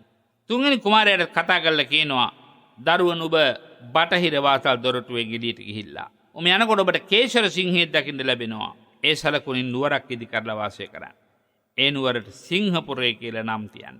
හතරවෙනි පුතාට කතා කරලා කියන පුතා ඔයා උතුරු වාසල් දොරටුවෙන් නික්මිලා ගමන් කරන්න. ඔබට එතකොට සත්රුවනින් නිම කළ රත කූඩුවක් දකින්න ලැබෙනවා. ඒ සලකුණින් එහි නුවරක් කරලා වාසය කරන්න. ඒ නගරයට උත්තර පංචාල නුවර කියලා නම් කරන්න. පස්වෙනි පුතාට කතා කරලා කියන පුතේ ඔබටත් මෙහි වාසය එච්චර සුදුසු නෑ. ඒ නිසා මේ නුවර මහා ස්තූපයක් තනවලා ඉන්පසු මෙතන නික්මිලා වයඹ දිසට ගමන් කරලා විමසලා බලන්න. පර්වත දෙකක් ඔවුනොවුන් හා ගැටෙමින් දද්දර යනුවෙන් ශබ්ද කරනු ඔබට දකින්න අහන්න ලැබෙයි. ඒ සලකුණින් ඔබ එහි නුවරක් ඉදි කරගෙන වාසය කරන්න. ඒ නුවර දද්දපුර කියලා නම් කරන්න. මෙසේ කුමාරවරු 5 දෙනාටම පස්පලකට යන්න අවස්ථාව දුන්නා. බුදුරජාණන් වහන්සේ දා භික්ෂුන් වහන්සේලාට මේ දේශනාව පැහැදිලි කරලා බොරුව නිසා ලැබිච්ච භයංකර විපාක ගැන පැහැදිලි කරමින් දේශනාවක් කළා. මේ ධර්ම දේශනාවේ අන්තර්ගත චරිත එකිනෙකට ගලපලා දේශනා කරනවා. ඒ දෙව්දත්තර දැන් පමණක් නෙමේ. ඔය චේතිය රජුර වෙලා පොළොව පලාගෙන ගියෙත් එතුමමයි. ඒ වගේම කපිල තාපසයා වෙලා හිටියේ මමයි කියලා බුදුරජාණන් වහන්සේ මේ ජාතක කතාව නිමාවට පත්කොට වදාලා. මේ තුලින් ඔබට මට දැනෙනවා නම් යමක්. මුසාවේ ආදීනව එදාමින් අද කෝ පොළොව පලාගෙන මිනිස්සු ගෙන යනවාද කියලා ඔබට හිතෙයි. පින්වත්නි මේ කාල චක්‍රයේ තියෙනවා සමහර දේවල් අద్භූත ආශ්චර්ය කාරණා සිද්ධ වෙන කාල තියෙනවා. සමහර දේවල් තියෙනවා භයංකර කටුක විපාකයන්ට කටුක දුක් නොදෙන කාලවකවානු තියෙනවා. බලගතු පින්කම් වලට වුණත් එදා බුද්ධ කාලෙ වෙන්නේ අසිරිමත් අනුභව සම්පන්න විපාක නොදෙන කාල තියෙනවා. මේ අපි ජීවත් වන්නේ එහෙම කාලෙක. නමුත් ඒ කාලයේ විසින් ඒකේ විපාකේ එහාට තල්ලු කළාට මොකද? කවදා නමුත් දවසක ඒකේ විපාකේ ලැබෙයි. ඉතින් අද මේ ධර්ම දේශනාවෙන් අපේ ජීවිතයට උකහාගත යුතු වැදගත් උපදේශය පමණයි. අද දවසේ මා සිහිපත් කළා ඉහළ හංගම කුලියාපිටියේ පදිංචි එසේ මංගලිකා ගුණසේකර පින්වත් මහත්මියයි අපට සදැහැති දායකත්වයේ සපයන්නේ කියා. එතුමියත් මා ආරම්භයේදී ඔබට සිහිපත් කළා වගේ හදේ ප්‍රාර්ථනා තබා ගත්තා. අලව්ව පරමාවුල්ල ග්‍රාමයේ විසු විශ්‍රාමලත් ග්‍රාම නිලධාරී එසේ ගුණසේකර මහත්මියගේ ආදරණීය පියාණන් වන 1994 6 වෙනි මාසේ 29 වෙනි දින වියෝවී දැනට අවුරුදු 28ක් පිරෙන අවස්ථාව දිවිති කරගෙන වර්ෂ පූර්ණ පින්කමක් හැටියට පින් පමුණුවන්ටයි මේ සූදානම. මේ උතුම් පුණ්‍ය ශක්තිය අනන්ත බලය සමග දැනට සුජීවත්ව වාසය කරන ආදරණීය මෑණියන් UM ගුණසේකර පින්වත් මහත්මියට සෙත් පැතීමත් පවුලේ මියගිය සියලුම ඥාතීන්ට පින් අනුමෝදන් කිරීමත් එතුමියගේ අපේක්ෂාවයි. ඒ උත්තම ප්‍රාර්ථනා ඒ අයුරින් ඉෂ්ට සිද්ධ වේවා. අමා මහ නිවනෙහි සැනසීම සඳහා මේ ධර්ම දානමය කුසලය ඉමහත් බලයක් පාරමිතාවක් වේවා, ආශිර්වාදයක් වේවා, නිවනින් නිවීමට රන් පළසක්ම වේවා කියා ප්‍රාර්ථනා කරමු. ආකාශට්ටා ච බුම්මට්ටා දේවා නාග මහිද්దికා පුඤ්ඤන්තං අනුමෝදිත්වා චිරං රක්ඛන්තු සම්මා සම්බුද්ධ ශාසනං චිරං රක්ඛන්තු සම්මා සද්ධම්ම දේශනං චිරං රක්ඛන්තු සම්මා සම්බුද්ධ ශාවකන්ති. ඔබ හැමත සම්මා සම්බුදු සරණයි. සම්මා සම්බුදු පීඨයි. සාධු සාධු සාධු. මෙත්නෙත් පාමුල ධර්මානුශාසනාවයි එලෙස නිමාවට පත්තුනේ. අපි බොහෝ වෙලාවට ප්‍රමාද වීම කොතෙක් හානි කරද මේ ධර්ම මාර්ගය තුල ධර්මයට යොමු වීමට ඒ ඉඩහසර වෙන් කර ගැනීමේ වටිනාකම කුමක්ද? මනසේ පැහැදිලි වුණු දේශනාවක් සායිවසිලිමත්ව බොහොම සංයමයෙන් ධර්මානුකූල ජීවිතයක් ගත කිරීම තුලින් ලැබෙනා වූ සැනසුම පිළිබඳවත් දේශනාව පුරාවටම නැදී තිබුණා. අපි ධර්ම සාකච්ඡාවේදී තවත් මේ ආශ්‍රිතව ධර්ම කාරණා සාකච්ඡා කරන්නට බලාපොරොත්තු වෙන විරාමයකට යන්නට සූදානම් වන මොහොතේ පූජනීය වන්දනීය කැටවල හේමාලෝක නායක හමුදුරන් වහන්සේට නිදුක් නිරෝගී දීර්ඝායුෂ උතුම් වූ ධර්ම අවබෝධය ප්‍රාර්ථනා කරමින් මෙත්නෙත් පාමුලෙන් කෙටි විරාමයක් ලබනවා.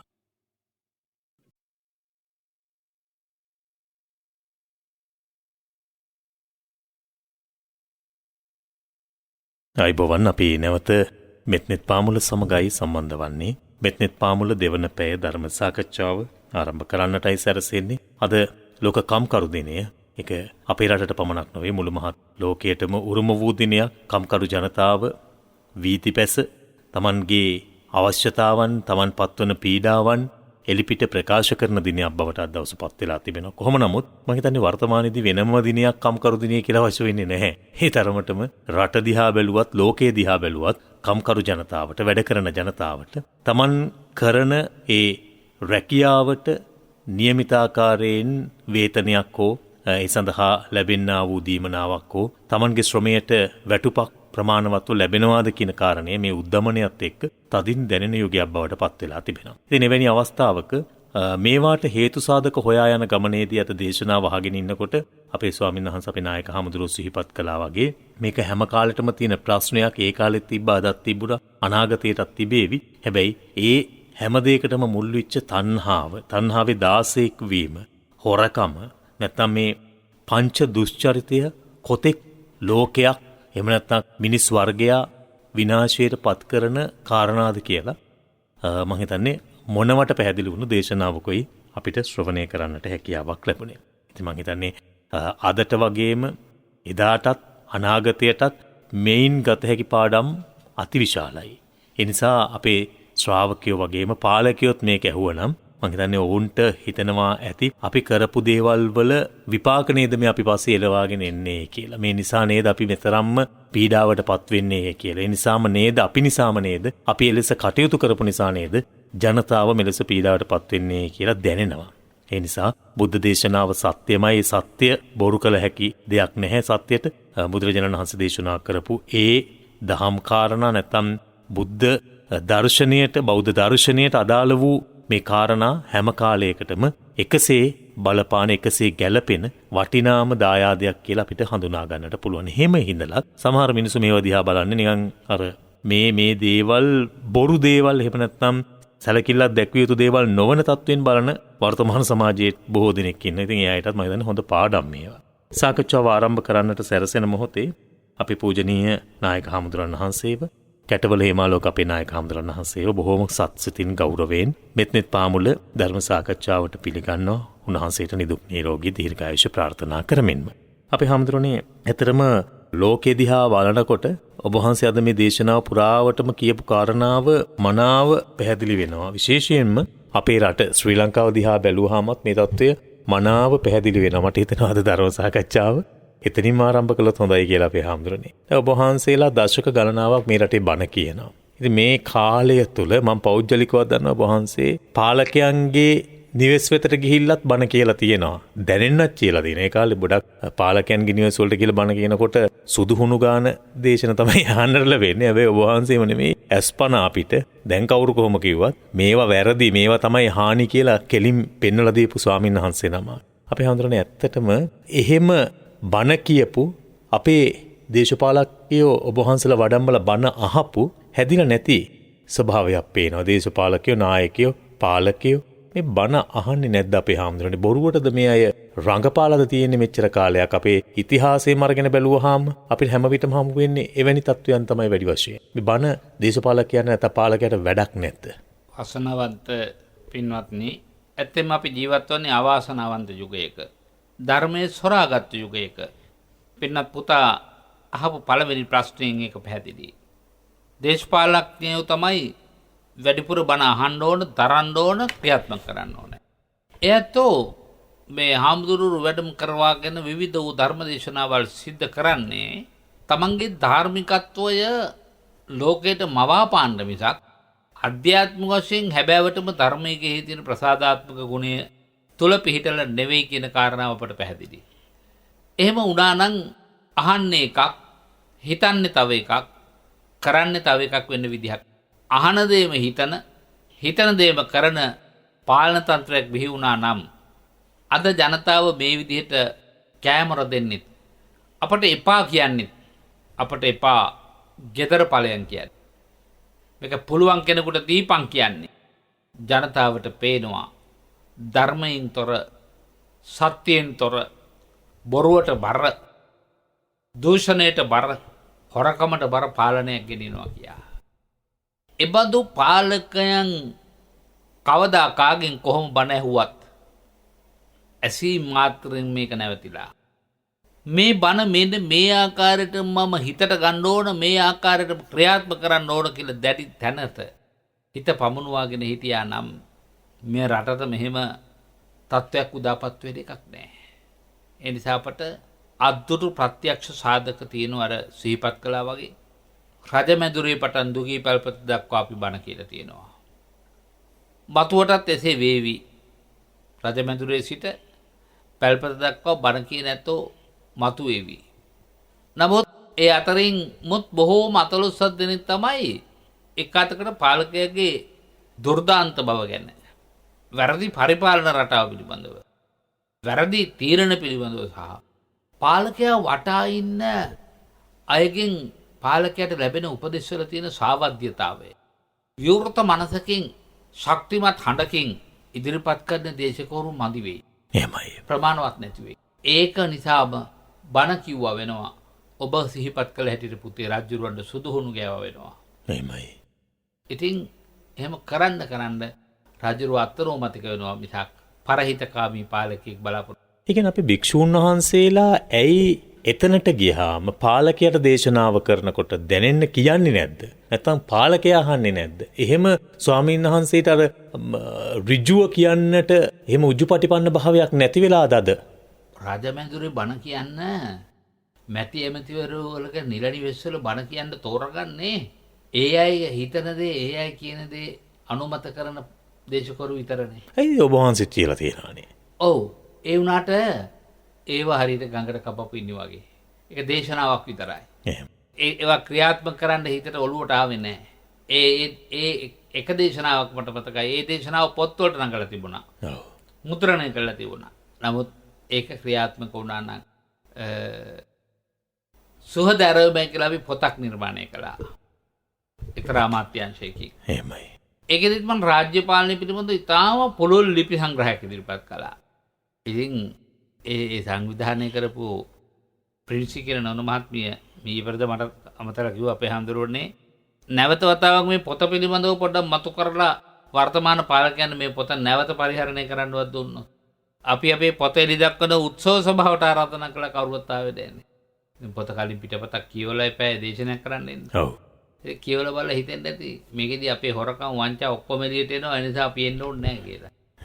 ඉතින් අන්න ඒ විදිහට අසාසිත මේ පැටව වගේ තුඹස ඇතුළට ගිහිල්ලා ඉන්නවා නම් තුඹස ඇතුළට ගිහිල්ලා අහුවෙච්ච එක ඇදලා කනවා නම් ඒක තමයි අද මේ රටට වෙලා.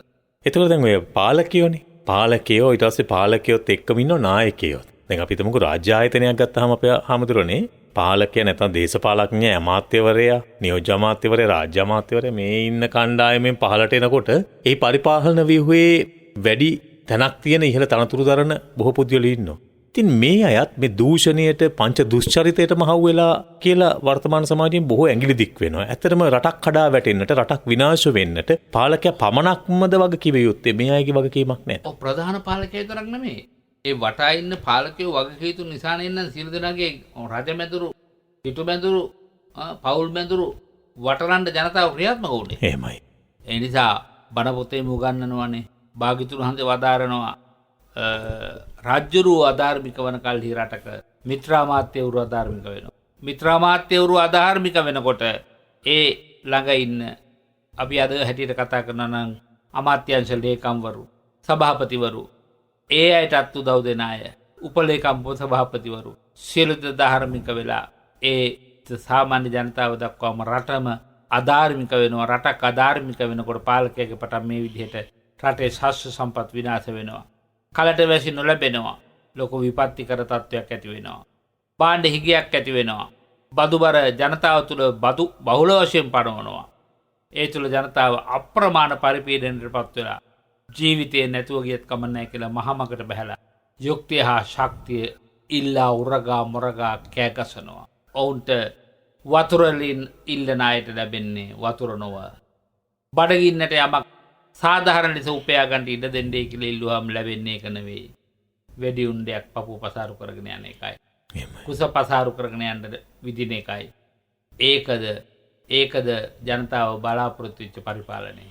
අද ජනතාවගේ ප්‍රාර්ථනා වැල්ලතෙනු මාලිගා බවට පත් වෙලා තියෙන මෙන්න මේ අධාර්මිකව අදාළ ඉල්ලීමට කන් නොදෙන පරිපාලන රටාවක් අපේ රටේ බිහි වෙලා තියෙන නිසා. ලෝකෙම එහෙමයි. ලෝකෙම එහෙමයි. ඒක තත්ත්වය ඉතා භයානකයි. ඒක බණ කිව්වයි කියලා හොඳ වෙයි කියලා හිතන්න බෑ.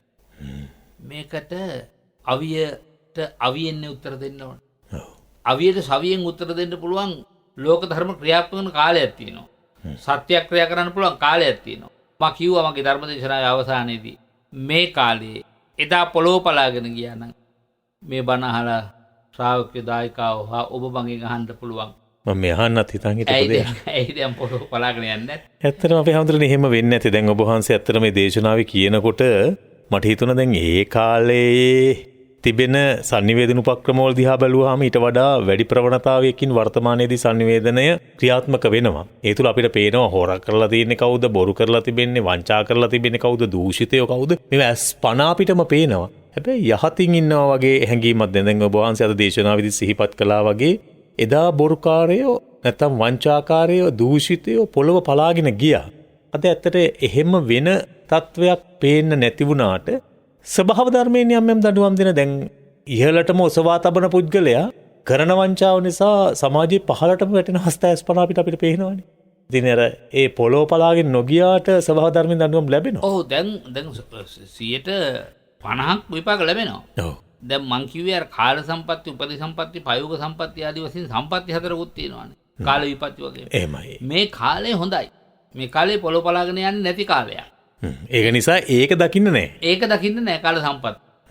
එතකොට අනිත් පැත්තෙන් පිනේ විපාක දැන් එදා ධනදීප දුගියට සීසාලා ඇහැරලා බලනකොට ඔක්කොම දිට්ඨ ධම්ම වේදනියෙන් පහළ වෙලා. දිට්ඨ ධම්ම වේදනිය රත්තරන් වෙලා තිබුණා. අද එහෙම වෙන්නවද නෑ. අද ඒ පැත්තෙන් බැලුවම කාල විපත් කාලය. එහෙමයි. පිනට විපාක දීමට කාල විපත්ති කාලය, පවට විපාක දීමට කාල සම්පatti කාලය. ඒ නිසා දැඩි ලෙස විපාක ලැබෙන්නේ. හැබැයි ඒ කෙටි කලකට. මේක ආපහු කාල විපත්ති කාලේ මතුවෙච්ච ගමන් විපාක දෙනවා. ඒක අපි කියන්නේ කල හොඳ කල බොමර වැල්ලේ ගැහුවත් කැරගෙනවා කියලා කතාවට කියනවනේ. එහෙමයි. දැන් මේ වෙලාවේ කාලය හොඳයි. දැන් අපිට පේනවා පාලකයාගේ කාලේ හොඳ කාලේ කවුරුවත් උද්ඝෝෂණය කළේ නැහැ. ඔව්. කවුරුත් මල මාල දැම්ම එනකොට. විවදිගා වෙලා වැන්දා එනකොට. දැන් අද පුළුවන් දේ විදිහට ජනතාව අතරට එන්න. අන්න දැන් කාල විපත්ති කාලේ අන්න මිනිස්සුන්ගේ චිත්ත සම්පත්තිය දැන් ඉතා ප්‍රබලව මට්ටමටපත් වෙලා අහු වුණොත් මගහකට කියනවා මාධ්‍යයක අහු වුණොත් කෑල්ලෙන් කෑල්ල බෙදලා කනවා. ඒ තරමට මානස ඒ තරමටම මිනිස්සු කුස ගින්න කියන එක ලෝකේ හැම ගින්නකට වඩා භයානකයි. එහෙමයි. ගෙදර හිටියොත් අඳුරේ. පාරට ගියොත් එන්න විදිහක් නැහැ. යන්න විදිහක් නැහැ. බලන්න ඉස්සර සාමාන්‍ය මට්ටමේ වරක් ගත්තත් රුපියල් 50කින් ත්‍රිවිලර් එකක ඒක අරගෙන ගෙදර යන්න පුළුවන්. ඔව්. අද මිනිස්සු ත්‍රිවිලර් එක යන්නේ නැහැ. රුපියල් 400 500ක් එදා රුපියල් 50ට ගිය දුර. ජීවත් වෙන්න කොහමද මිනිස්සු? සහ ඕකේ දැන් ඒ සෙත් තුල සැඟවුණු අර වහන්සේ කියන වගේ ඉහළම තැන දූෂිත වෙනකොට පහළට ගලාගෙන ස්තර යනුත් දූෂිත වෙන්න පටන් ගන්නවා. පිටි කිලෝවක් රුපියල් 40කින් වැඩි වෙනකොට පාන් ගෙඩියකුත් රුපියල් ඒ ගානකින්ම වැඩි වෙනවා. 50කින් වැඩි වෙනවා. ඔව්. ඉතින් පාන් ගෙඩියකට පිටි කිලෝවක් යන්නේ නැහනේ. හැබැයි ඉතින් ඒ වගේ අසාධාරණ විදියට සමාජයේ යම් දේ අයත් කලදුටු කලවල ඉහ ගන්න උත්සාහ කරනවා. ඔව්. දැන් අනිද්දා වෙනකොට තෙල් ගඩන් යනවා කියලා රාව යාපු ගමන් සෙඩ් වල තෙල් නැහැ කියනවා. රම්බුක්කන දිනේ වගේ සිදුවීමක්. ඔව්. කිරිපිටි වල බිල ඉහළ යනවා කියලා දැනෙච්ච ගමන් බඩු හංගනවා. අර පරණ බඩුම අලුත් මිලට විකුණන්න තරමට මිනිස්සු සාහසයි. ඒකට විපාක නැද්ද? ඒක තමයි මම කිය කාල විපත්ති කාලෙන්නේ. ඔව්. උන් තමයි මේ කාලේ හරියන්නේ. දැන් මේ කාල සම්පත්ති කාලේ අකුසලයට. ඔව්. තවම විපාක දීම දිටද මේ දිනවල ප්‍රබල වෙන්නේ නැහැ. ඒ කියන්නේ කාල සම්පත්තියේදී හොරුන්ට සැපය ලැබෙනවා. සැපේ ලැබෙනවා. හැබැයි විපාකය එනවා. විපාකය එනවා. ඒක ආයෙත් මුකුත් නැහැ. කාලචක්‍රය කැරකෙන්න එපායි. ඔව්. කාලචක්‍රය කැරකිලා නියමිත තැනට අපිට විපාක ලැබෙනවා. ඒ කියන්නේ දැන් ඔබ වහන්සේ මුල ඉඳලම කියපු පාලකයාගේ වැරැද්දට විපාක ලැබෙනවාසේම යම් ඊට මෙහා අද දේශනාවේදී ප්‍රධාන වශයෙන්ම මාතෘකා කොටගත් ඔබ වහන්සේ හොරකම පිළිබඳ බොරුව පිළිබඳව. ඉතින් මේ බොරුව හොරකම තණ්හාව ඒවට දාස වෙලා කටයුතු කරන ඒ වංචනික ක්‍රියාවන් සිදු කරන පුංචි මයටත් විපාකයේ මග හැරෙන්නේ නැහැ කියන කාරණය මේ ඔස්සේ අපිට ගම්ම කරගන්න පුළුවන්. ඔව්. ඒ නිසා ඔය මුදලාලිලත් පරිසම් වෙන්න ඕන. ඔව් ප්‍රධාන තලයේ ඉඳගෙන හොරකම් කරපු අයගේ හොරකම් එළියට එන්න හුඟක් පරක්කු වෙනවනේ. නමුත් පොඩි කාර්යාලයක පොඩි අල්ලසක් ගත්ත මිනිහගේ ඉක්මනට එළියට එනවනේ. ඒ වගේ ස්වභාවයක් තියෙනවා. හැබැයි වෙලාව වැරදුනාම කාගෙත් හොරකම් ඔක්කොම එකවර එළියට එනවා. දැන් මේ වෙලාවේ තියෙන්නේ ඇත්තට මේකනේ. දැන් ජනතාව මෙතෙක් කිසිසේත් නොසිතූ විදිහේ හොර බැරකම් කූට උපක්‍රම වචනික ක්‍රියා මේ ඔක්කොම බොරුවට න්‍යාය තිය ඇත්තටම. හොරකමයි කිව්වට. හොරකම කියන්නේ බොරුවක්නේ. ඔව්. ඒ නිසා මුළු මහත් සමාජ දේහයම නරක වෙලා. ඒ කියන්නේ කෙනෙක් ඒක අත්හරිනකොට තව කෙනෙක් ඒක දාගන්නව නේද? අපි හඳුන එක මල් මාලයක් වගේ නිකන් හිතන්නේ. පුරචක්‍රමාලේ වගේ. පුරචක්‍රමාලය වගේ. ඇත්තයි. ඒ කියන්නේ ලොකු කෙනෙක් මේක හඳුනාගෙන ඒකට බැට දෙනකොට මිනිස්සු ඒක පිළිගන්නවා එකෙන් දැන්ට එනකොට යට කෙනෙක් ඒක අරගෙන දාගන්නව ටක් ගාලා මේක හොඳ එකක් කියලා. ඔව් ඔව් ඔව්.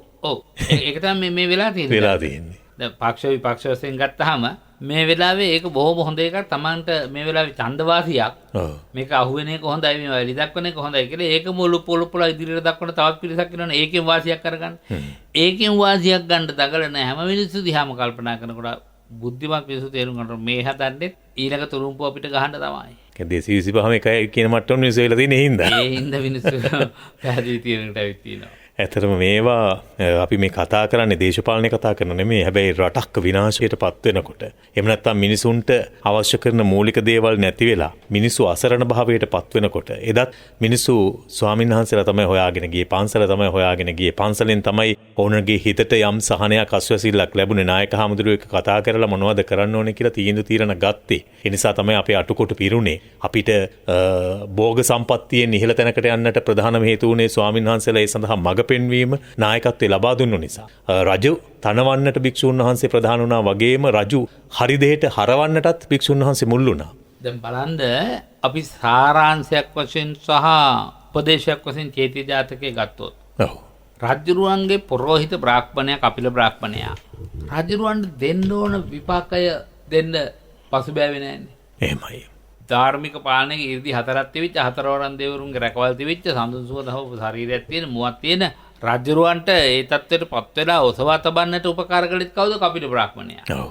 ඒ වගේම රජුරුව බොරු කිව්වට පස්සේ උඹට මේ විපාකය ලැබෙනවා කියලා මහ ජනතාව අතර ප්‍රකට කළෙත් කපිල බ්‍රාහ්මණයා. මේ වර්තමානයේ මේ උපදේශක මණ්ඩලයේ ඉන්න යක්කු ඉන්නව නේද?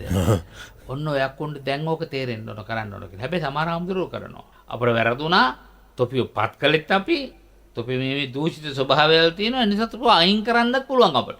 ඒකට දැන් අපි නායකත්වය ගන්නවා, ප්‍රෝගාමීත්වය ගන්නවා කියලා කෙලි කතා කරන්න පුළුවන්. කපිල බ්‍රාහ්මණ පඬිවරු වැනි ඇත්තම උපදේශකවරුත් අපේ රටේ ඉන්න බවත් අපි අමතක නොකළ යුතුයි. නමුත් බලන්න සුදුහුණු ගාපු අය කවුරුවත් ඉන්න තැනක්වත් හොයාගන්න පුළුවන්ද දැන්? ඒකනේ දැන් අර මුලදී කතා කරපු අපි හිතුනේ ඇත්තටම මේ මං ඒ කාරණාවට කලින් තව තැනකට ඇවිල්ලාම ඔබ වහන්සේ වෙතට ඒ කාරණාවට එන්නම් අපේ හාමුදුරනේ. ඇත්තටම දැන් වර්තමානයේ බැලුවත් අපි අපේ ඉතිහාසය බලමුකෝ. දැන් අවුරුදු 30 40ක මේ ඉතිහාසය දිහා බැලුවාම හැම විටම අපේ නායකයා තනවන්නට, පාලකයා තරවන්නට, රජුන් තනවන්නට භික්ෂුන් වහන්සේ තමයි මුල් වුණේ. දැන් ඉතිහාසයේ එහි සාර්ථක ප්‍රතිඵල අපි දැක්කා. භික්ෂුන් වහන්සේට අවනතව නැත්නම් ධර්මයට අවනතව රට කරවූ රජවරුන්, රට එක්සේසත් කරවූ රජවරුන් පිළිබඳ අපට අනන්තවත් අහන්න ලැබුණා. හැබැයි වර්තමානයට එනකොට පහුකාලීනව අපි මේ අධ්‍යතන සමාජය දිහා බැලුවාම අපේ හැමදෙරනේ එහෙම එන පාලකයෝ බුදුදහම උපයෝගී කරගන්නවා පේනවා. ඒ කියන්නේ Tamanට පාලනයට එන්න, ජඩකම් කරන්නට, හොරකම් කරන්නට, දූෂිත දේශපාලනය වපුරවන්නට උපක්‍රමයේ යොදාගන්නේ ධර්මය අරගෙන. අපි ආගමිකයෝ, බෞද්ධ ආගමිකයෝ මෙන්න මේ ආගම කියන නැත්නම් මේ ධර්මය කියන වටිනාම දේ දේශපාලනය කියන හුදු මායාකාරී වංචනික දේන් වහලා ඒක උපයෝගී කර ගැනීමක් ඔබ වහන්සේ දකින්නේ නැද්ද? මුළුබණින්ම ටිකක් නෙමෙයි මුළුබණින් මගේ දේශදේශ මං කතා කළා. හැම වචන 10 15කට වතාවක්ම අන්‍යාගමිකයෙකුත් කියන්නේ අපේ හාමුදුරුවනේ. අපේ වර්තමාන පාලකුත් අපේ හාමුදුරුවනේ. ඒ හාමුදුරුවන්ගේ අනුමැතිය ගන්නවත්, හාමුදුරුවන්ගේ ආශිර්වාදය ගන්නවත්, හාමුදුරුවෝ ඇමතීමක්වත් නෙමෙයි. රටේ බහුතර පිරිසක් පිළිගන්නා දහමක් වශයෙන් බුදු දහමේ අපිට අන්තර්ගතයි කියන එක කියන්නේ.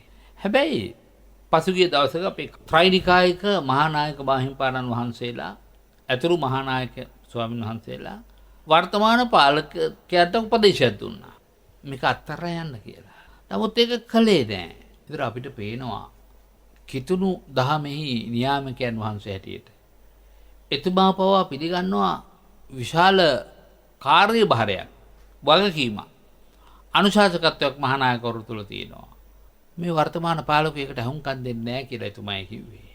එහෙමයි. ඒ කියන්නේ ඕන් බලයට එන්න උපයෝගී කරගත්තාට පස්සේ බලය ලැබුණාට පස්සේ අමතක කරනවා. පස්සේ ඒකම තමයි ගැටලුව තියෙන්නේ. දැන් අර උපදේශක මණ්ඩලයක් කියලා ලොකුවට පත් කරගන්නවා පිරිසක්. රටේ නම ගිය නව ප්‍රසිද්ධ මොන හරි උපාධියක් තියෙන කීප දෙනෙක් පත් කරගන්නවා. එහෙමයි. ඒ කොහොම බැරි වෙලා හරි කපිල බ්‍රාහ්මණය වගේ වැරද්ද වගේ පෙන්ලා දෙන්න ඊට පස්සෙ තරතුරුත් කපලා. ඔව්. අමහට පෞගේ කාලේ ඕනෑතරම් හාමුදුරු හිරබත් කෑවනේ. ඔව්. ඕනෑතරම් හාමුදුරු හිරබත් කෑවා. එයයි ඇත්ත යුක්තිය වශයෙන් කතා කරපු නිසා. නමුත් අද එළියට ආවට පස්සේ අය දැන් ආයෙත් මට පේන්නේ හේතු වෙලා එහි කියන තැනට ඇවිල්ලා හිංසරේ. අපේ හාමුදුරනේ මම මීට වසර කිහිපයකට පෙර ආතුව අපේ මාදුළුවාවේ සෝබිත නායක හාමුදුරුවෝ අපවත් වෙන්න පෙර ආතුව මේ වගේම අවුරුද්දට අලුත් අවුරුද්ද උදා වෙන ආසන්න වෙනකොට උන්වහන්සේගේ ධර්මදේශනාවක් පටිගත කරන්න කෝට්ටේ නාග විහාරයට ගියා. ගිහිල්ලා උන්වහන්සේට මම මුලින් කතා කළා. උන්වහන්සේ කෝ එන්න කියලා. ඊට පස්සේ මම එතෙන්ට ගියාම උන්වහන්සේ මට කියපු දෙයක් තමයි බණ කියලා වැඩක් නෑ පුතේ මේ රටට කියලා. මම කිව්වා ඒයි ස්වාමීන් වහන්සේ එම ගැන ඔබ වහන්සේලාත් එහෙම වුණොත් එහෙම මේ බෞද්ධයන්ට මොකද වෙන්නේ කියලා. උන්වහන්සේ එතනදී කිව්වා අපි ගෙනාපු පාලකයොත් මෙහෙමනම් හැසිරෙන්නේ. අපි ඒ වෙනුවෙන් දරදිය ඇදලා රට ගැන හිතලා උදව් කරපු අයත් මෙහෙමනම් හැසිරෙන්නේ. මේ බණ කියලා මොකද්ද කියලා හිතනවා අය කියන කාරණේ ගැන උන්වහන්සේ දේශපාලනික වශයෙන් උත් වැඩ කොටසක් කරපු ස්වාමීන් වහන්සේ නමක්. ඉතින් දැන් උන්වහන්සේලාත් පසු කාලීනව කලකිරීමටපත් වුණා. ඒ කියන්නේ මේක ඇස් පනා පිටම අපිට පේනවා. එතකොට මේ බෞද්ධ දහම නැත්නම් මේ අපේ බෞද්ධයෝ අන්දන අපේ වචනෙම අන්දන ක්‍රම රටාවකට හුරු වෙලා තිබෙන්නේ. ඉතින් මේක ඉදිරියටත් එහෙම වෙයි නේද අපේ හැමදෙරේ? මේකෙන් ගැලවෙන්න ඕනේ නැද්ද බෞද්ධයෝ? මේක බුදු දහමට එහෙම නැත්නම් බෞද්ධයන්ට, අපේ කමට, අපේ රටට හානියක් නෙමෙයිද? අද වුණත් වාදීප සිංහන් වහන්සේලා මුව වසාගෙන සිටිය යුතු කාලයක් නෙවෙයි, ප්‍රතිඵලයක් නැහැ නේද කියලා. වාදීප සිංහන් වහන්සේලා වාදාභිමුඛව තමන්ගේ හද අවදි කරන්න ඕනේ. එතකොට අපට පුළුවන් වෙයි 100ක් වදන් කියනකොට 5කින්ව ප්‍රතිඵලයක් ගන්න. මම හිතනවා ඒක තමයි විය යුතු හොඳම දේ කියලා. සෝබිත හාමුදුරුවෝ අපේ අකුණ්ඩ මතක් වෙන්නේ අපවත් වෙච්ච වර්ෂ පූර්ණ පින්කම් සිද්ධ කරන දවස් දෙකකට විතරනේ දැන්. එහෙමයි. උන්වහන්සේගේ පිළිරුවට මල් බඳුනක් පූජා කරන්නේ අවුරුද්දට එක වතාවයිනේ. උන්වහන්සේගේ මාවත මුද්‍රණය කරලා උන්වහන්සේ පාලකයන්ට දුන්න උපදෙස් මාලාව විශේෂයෙන් ලබා දෙන්න ඕනේ. බෞද්ධ නායකයෝ විතරක් නෙමෙයි, අන්‍යාගමික බෞතුන්ලා වුණත්, පූජක උතුමන් වහන්සේලා වුණත් කරනු ලබන අනුශාසනාවන්ගේ පිටපතක් කියවන්න දෙන්න ඕනේ. ධාර්මික රාජ්‍යයක්ම තමයි හැබෑවට මේ යහපාලනයක් වන්නේ. යහපාලනයක් ගොඩනගන්නේ. ඒ නිසායි ධාර්මික රාජ්‍ය වෙනුවෙන් භික්ෂුන් වහන්සේලාගේ දායකත්වයේ නායකත්වය අත්‍යවශ්‍යයි. ඉතින් ඒ සඳහා වර්තමාන ස්වාමීන් වහන්සේලා පෙළ ගැසී සිටිනවා. ඒකට කන් දෙන්න බල කරන්න ඕන. කන් දෙන්න බල කරන්න ඕනේ. අර කිව්වාගේ අධ්‍යාපන සුසුකම් වගේම හැබැයි ආගමික අවබෝධයත් බලන්න ඕන පාර්ලිමේන්තුවට කෙනෙක් යනකොට. මේකට ටෙස්ට් එකක් තියන්න ඕනේ. සල්ලි විතරක් නෙමෙයි. සල්ලි විතරක් නෙමෙයි චරිත සුද්ධිය ගැන හොඳ චරිත සාධකයක් තියෙන්න ඕනේ. ඒ චරිත සාධකය දෙන්න ඕන අන්තවාදීව චරිත සාධක දෙන අය නෙවෙයි. එහෙයියන්ගෙන් ගත්ත චරිත සාධක නෙවෙයි. පොදු සමාජ ව්‍යුහය තුල හොඳ ආගමික සන්දර්භයක් තුල හොඳ සම්මුඛ පරීක්ෂණයකින් දහම් දැනුම විමසලා බලලා පරිපාලනයට අවශ්‍ය ධර්ම කොටස් තියෙනවනේ වෙනම ත්‍රිපිටක ධර්මයේම ගැන නෙමෙයි. සමත විපස්සනා මාර්ගය ගැන නෙමෙයි. පරිපාලනයට අවශ්‍ය ධර්ම න්‍යාය මොකද්ද කියන එක බලලා පාලකයට අදාළ පන්නරේ ලබා දුන්නොත් ධාර්මික පාලනයක් උදෙසා. දැන් අද තියෙන්නේ සුදු ඇඳුම ඇඳහම එයි ආම්දුරණි කිව්වහම නායක උත්සවයේ විජිතපත පිළිගන්නන්න ආවම හදපු ගොඩනැගිල්ලේ තිර විවෘත කරන්න ආවම හොඳ බෞද්ධයෙක් කියලානේ. ඔව්. පන්සලටත් උදව් කළා කියන. පන්සලටත් උදව් කළා කියන.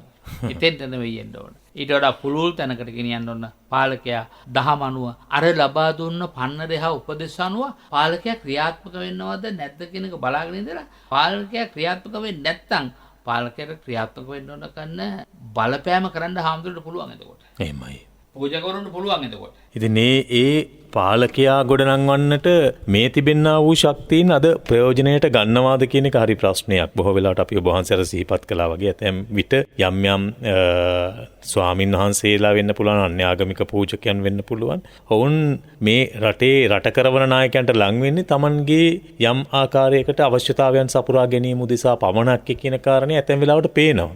වියත් ඒ වගේම ධර්මදර මේ පරිපාලනමය වශයෙන් රටක දිශානතිය වෙනස් කරන්නට පුළුවන් මඟ පෙන්වීමක් ලබා දෙන්න පුළුවන් ගෞරවනීය තපවෘද්ධ ගුණවෘද්ධ ස්වාමීන් වහන්සේලා ඒ හඬ අවදි නොකිරීම තුර අර ගොමරිට උඩ පාවෙන ස්වභාවයකුත් අපි සමාජයේ දකින්න. ඉතින් මේවා මේ අපේ රටට සම්පූර්ණයෙන්ම විනාශයට හේතු සාධක වන දේවල්. ඒ නිසා අපි මේ හැම දෙයක් කෙරෙහිම බොහොම සාවධානව කල්පනාකාරීව කටයුතු කිරීම වර්තමාන සමාජයේදී අවශ්‍ය දෙයක්. අපි හැමෝටම සමාජය ඇවිස්සීලා තිබෙන්නේ. සමාජය තුල යම් පීඩාවන් පිට කරන්නට ඕන් පටන් අරගෙන තිබෙන්නේ. හැබැයි ඒ තුල ඔවුන්ගේ පීඩාව පිට කිරීම අවශ්‍යතාවයක් වෙන ඔවුන්ගේ මේ හිතේ තිබෙනා වූ පීඩාව ඔවුන්ගේ ජීවිතයට හානිකර අවස්ථා වෙලා තිබෙනවා. හැබැයි එයත් අපි කල්පනාකාරීව නේද පිට කළ යුත්තේ. අපි එය අපටම හානියක් ගෙන දෙන ආකාරයෙන් අපි තවත් පීඩාවට අර ලිප් ගල උඩ ඉන්න කෙනා ලිපටම වැටෙන මට්ටමට උද්ඝෝෂණ කරන්නට හෝ යම් ආකාරයේ පෙළඹෙන්නට ගියොත් එහෙම පීඩාවට පත් වුණ කෙනා තවත් පීඩාවට පත් වෙනව නේද? මෙහිදී අපි සියුම් ක්‍රමවේදයක් අනුගමනය කරන්න පුළුවන් ද අපිට බෞද්ධ ආගමික මුහුණුවරක් තුල ඒ සඳහා මඟ පෙන්වීමක් ලබා දෙනවන? ඇත්තෙන්ම දැන් රටක ජනතාවට යම් ආකාරයක පීඩාකාරී තත්ත්වයන් ඇතිවෙච්ච ඉතිහාසයේ අපිට මේ ජාතක කතා වලින් හොඳට පේන එකක් තමයි රජමිදුලට රැස් වෙලා මිනිස්සු අද වගේම උද්ඝෝෂණය කළා. ඔව්. ඒක හැබැයි හොඳ නරක දෙකට මේක කළා. රජුරෝ යම්කිසි සාධනීය දෙයක් ජනතාවගේ යහපත පිණිස හේතු වෙන දෙයක් කළාම ජනතාව ප්‍රීතිය වලවරසන් දුන්න රජමිදුලට රැස් වෙලා. හැබැයි ජනතාවට අහිතකර දෙයක් සිද්ධ වුණු කල්ලි ජනතාවගේම දේපල විනාශ කළේ නැහැ. ජනතාවටම අවහිරයක් වන විදිහට මිනිස්සු එක්රොත් වුණේ නැහැ. බොහොම සීකල්පනාවෙන් සාමකාමීව තමන්ගේ අවශ්‍යතා සහ දුර්දාන්ත නම් පාලනයේ දුර්දාන්ත බව පෙන්වලා දුන්නා. එහෙමයි. ඒක අහිංසක යුක්තිය සාධාරණය පාලකයන් ලව්වා ඉෂ්ට කරවා ගන්න ධාර්මික වැඩපිළිවෙලයි. ඒ ඇරෙන්න අපි හිතන්න පොදු දේපොළ එක යුගයක් තිබුණා මේ රටේ දුම්රියගෙන තිබ්බා. බස්වතගෙන තිබ්බා. එහෙමයි. ඒ වගේ විපාකය ගෙවන්නේ පාලකයෝ නෙවෙයි. අපිමයි. පොදු දේපොළ විනාශ කරාම පාලකයන්ට දැනෙන්නේ නැහැ. අපි හිතාගෙන ඉන්නේ පාලකයන්ට දැනෙනවා කියලා. පාලකයන්ට පාඩු වෙනවා කියලා. නෑ. ඒකේ බදුබර පැන වෙන්නේ අපිටමයි. ඒක තේරුම් අරගෙන අපිට පුළුවන්කම තියෙන්න අප විසින් අපේ අත කටහපා ගන්න නැතුව අපට පුළුවන් නම් අපේ අතින් අපේ කටින් අපේ ඉල්ලීමෙන් අපේ අවශ්‍යතා බාහිරින් දිනා ගන්න පාලකයලවා දිනා ගන්න. ඒක තමයි දැනගත යුතු හා කළ යුතු වැදගත්ම දේ හැටියට මට කියන්න පුළුවන්. දැන් අර අපි පහුගිය කාලේ අපි වවමු රටනගමු කාරණාව නැත්තම් මේ වටිනා තමන්ගේ නිවසේම තමන්ගේ වත්තේම මොකක් හරි භෝගයක් හිටවාගෙන වටිනාකම කියලා දුන්නේ. ඒ තුල ක්‍රියාත්මක වුණා සමාජය. රටක් වශයෙන් බොහෝ වෙලාවට තමන්ට අවශ්‍ය බොහෝ දේවල් මේ කන්න බොන්න අවශ්‍ය දේවල් නිෂ්පාදනය කරගන්නටත් පෙළඹුණා. ඉතින් අපි හඳුනන්නේ දැන් මේ වගේ තත්වයක් ඒක අනාගතේ මොන වගේ වෙවිද දන්නේ නැහැ. Tamanටත් Tamanගේ ජීවනය වෙනුවෙන් එහෙම නැත්නම් Tamanගේ ජීවිතය වෙනුවෙන් Tamanගේ පවුලේ පැවැත්ම වෙනුවෙන් යමක් කරගන්නට මේ අවස්ථාවේ පෙළඹෙනවා නම් ඒක මම හිතන්නේ වඩාත් හොඳ අවස්ථාවක් බවට පත් වෙනවා නේද අපි? ඇත්තටම මොකද මේ අපිට පැහැදිලි නිශ්චිත හොඳ මාර්ගයක් පේන්නේ නැහැ නේ අනාගතේ. පේන්නේ නැහැ.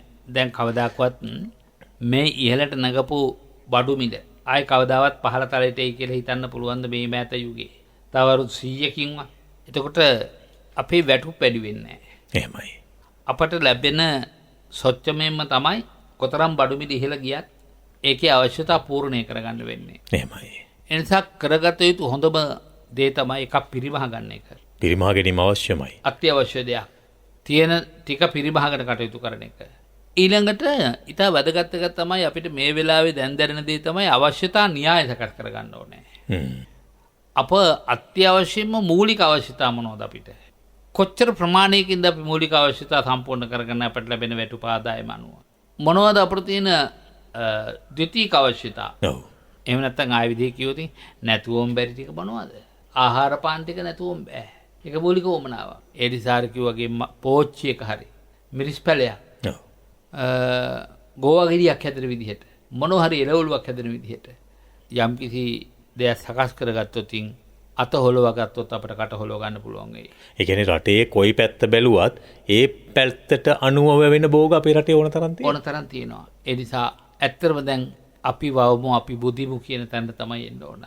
වවල තමයි අපිට කන්න වෙන්නේ. වැවි නැත්තම් කන්න වෙන්නේ නැහැ. ඒ කියන්නේ අපි මේ පාලකයෝ පත් කරගෙන බලාගෙන හිටියොත් එහෙම සීන දියසෙන් කුමාරය ඇවිල්ලා ඔක්කොම හරියයි කියලා ඒව මිරිඟුවක්. කවදාවත් වෙන්නේ නැහැ. කවදාවත් වෙන්නේ. අපි කැප වුණොත් බලන්න මම මේ කියන කතාව කවදාවත් අපි කැප නොවුනොත් අතකට අකුලගෙන හිටියොත් අපි බඩගින්නේ.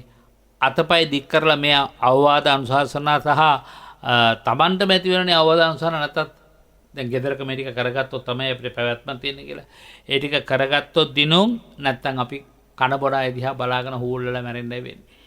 ඉතින් මේවට අපි දැන් ඉඳලම සූදානම් වෙමු. මොකද මේ තියෙන අනතුර, මේ තියෙන භයානක ස්වභාවය, මේ තිබෙන සමාජ රටාව අපිට එකෙල්ලේ මෙච්චර දවසකින් නිමාවටපත් වෙනවායේ කියලා කියන්නට පුළුවන් කමක් නැහැ. ඒක අපි කිය යුතු නෑ. හැමෝම දන්නවා. හැමදේම හොඳ අවබෝධයෙන් කටයුතු කරන ජනතාවක් අපේ රටේ ඉන්නේ. හැබැයි මොකක්දෝ දෙයකට මොකක්දෝ හේතුවකට අපේ රටේ මිනිසුන්ට කුමන හෝ ආකාරයෙන් පහසුකමක් ලබා ගැනීමට තිබෙන හිත තමයි හැම විටම තිබෙන්නේ. මේක මේ විදිහට ලැබෙයි. එහෙම පාලකයොත් එහෙම හිතපු නිසා තමයි ඇතැම් වෙලාවට අපිට මේ තත්ත්වයට මුහුණ පාන්නට සිදු වෙලා තිබෙන්නේ. සමහරලාට අපි වවනකොට මෙච්චර ප්‍රමාණයක් වියදම් වෙනවා. පිටරටින් මේක ගෙනාවන ඊට වැඩිය අඩුවෙන් ගේන්න පුළුවන් කියලා හිතපු තැනදී අපි දැන් වර්තමානයේදී ආ බැලුවාම ඒ ටික ගේන්න අපේ ගාව සල්ලි නැහැ. මේක ඉතින් මේ රටට විච්ච දේ අපිටත් වෙලානේ තියෙන්නේ. අපි අවශ්‍යතාවය තේරුම් අරගෙන අවශ්‍යතාවය යන බොහන්සේ කිව්ව ආකාරයකට සැලසුමකට අනුව සකසා ගත්තේ නැත්නම් අපිට ලැබෙන ආදායමට වැඩිය අපි කරන වියදම වැඩි වුණොත් එහෙම අතර ලොකු පරතරයක් එන්න පුළුවන්. මේ පරතරේ දරා ගන්න බැරිව ජීවිත හානි කරගන්න පිරිසුත් අපේ රටේ හිටියා. අනාගතයේදී බහුල වෙන්නත් පුළුවන්. ඒ නිසා දැන් ඉඳලම සැලැස්මක් ඇතුව සැලසුම් සහගතව අවබෝධයෙන් යුක්තව කටයුතු කරමින් අපේ හාමුදුරුවෝ කිව්වා වගේ අර පිරිමැස්ම හොඳම මැස්ම කියලා පොහන්සේ හැමතිටම කියනවා. ඉතින් අර පිරිමැස්මෙන් කටයුතු කිරීම තුළ අපට යම් තරමකින් හෝ මෙයට මුහුණ දෙන්නට හැකියාවක් හදාගත යුතුයි. අපි හමුදුරනේ තව අපිට කෙටි වේලාවක් තිබෙනවා. අද සාකච්ඡාවේ මෙත් පාමුලේදී මේ කාරණා අපි සිහිපත් කරමින් එන්නේ. රටේ ජනතාවට යමක් දැනෙන විට ස්වාමීන් වහන්සේලා විදිහට ඔබ වහන්සේලාත් ඒ පිළිබඳ සංවේදී. ඔබ වහන්සේලාට දානය ගෙනවිත් පූජා කරන්නේ මහත් ගෞරවයෙන් අපේ ජනතාව. සිව්පසෙන් අපෝපස්ථාන කරන්න හැම විටම විජාතීය බලවේගෙන්නේ නැහැ. මේ රටේ ඉන්න අහිංසක දුප්පත් මිනිස්සු තමයි ඇවිල්ලා Tamanට පුළුවන් උපරිමයෙන්ම මොහොම ගෞරව සත්කාරයෙන් මේ දේවල් සිදු කරන්නේ. ඉතින් මේ ඇගේ හිත හදන වැඩ පිළිවෙලට ඔබ වහන්සේ හැම විටම කියන්නේ අපිට පුළුවන් ආකාරයෙන් සහයෝගය දෙන්න ඕන කියලා. මම හිතන්නේ මෙත්නෙත් පාමුල තුලත් අද අපි එවැනි තත්වයකටපත් වෙලා ඔබ වහන්සේගේ අනුශාසනා ලැබමින් යම් තරමකට හෝ සැනසෙන්නට උත්සාහ කරන අපේ හැමෝටම දැන් අර එක තැනකදී දේශනාවේදී කිව්වා දැන් කෙනෙක් වර්ධිකාරයෙක් වුණාම අර කපිල බ්‍රහ්මණයත් කළේ ඒකනේ. දැන්වත් පිළිගන්න එතකොට ඔබට මේ තත්ත්වෙන් ගොඩ එන්න පුළුවන්. මේ ගිලෙන්න යන කෙනාට පාලකයාට කියනවා බොරු කියන්න එපා පොළොව පලාගෙන යයි එහෙම කියපු පාලකයාට මේ කියනවා. හැබැයි පිළිගන්නේ නැහැයි කියන කාරණය. දැන් ඇතමුන් පිළිගන්නවනේ. වැරදි කරලා පිළිගන්නවා. හැබැයි සමාජය පිළිගන්නේ නැහැ ඔහු වැරදිකාරයෙක් නෙමෙයි කියන කාරණය. ඒක කොහොමද අපේ හාමුදුරනේ? කියන්නේ වැරදි කරු මේ රංගපාන එකක් මේ බොරුවක් එහෙම කියන සමාජයක් තමයි අපි අද වර්තමානයේ දකින්නේ. ඒ කියන්නේ බොරුව පත්‍යං වෙච්ච පුද්ගලයන් දිහා අපිට ඔය ඔබ වහන්සේගේ විදිහට බලන්න බැයිද? ඇත්තයි. දැන් සාමාන්‍යයෙන් අපි සමාජය දිහා බැලුවම වරදක් කළ මිනිහෙක් දිහා බලන්නේ ඒ මිනිහා හොඳක් කළතත් අර කෝණයට දාලමනේ බලන්නේ. ඒ එහෙම්මනේ බලන්නේ. ඔව්. ඔකට හොඳ උදාහරණයක් තියෙනවා. අඟුලිමාල කතාව. අඟුලිමාලයන් රහතන් වහන්සේ නමක් බවට පත් වෙලා බුදුරජාණන් වහන්සේ ළඟ වැඩ ඉන්නවා. දැන් රටේ රජුරෝ යනවා අඟුලිමාලව දමනය කරන්න. ඔව්. එතකොට බුදුරජාණන් වහන්සේ අහනවා කොහෙද මේ වෙලාවේ? ස්වාමීනි මහා දරුණු හොරෙක් ඉන්නවා මිනිමරුවේ. එයාලණ්ඩයි මේ යන්නේ.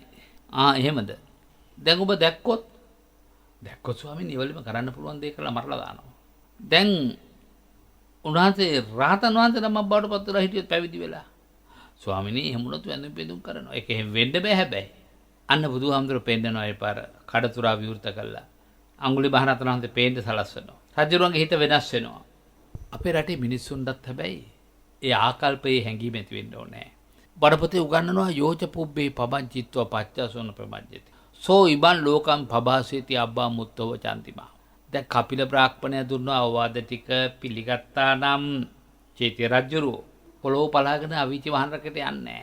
එහෙමයි. අන්තිම මොහොත දක්වා අවවාද කළාට මේක කරන්න එපා, මේක කරන්න එපා, මේක කරන්න එපා. දැන්වත් ඇත්ත කියන්න කියලා.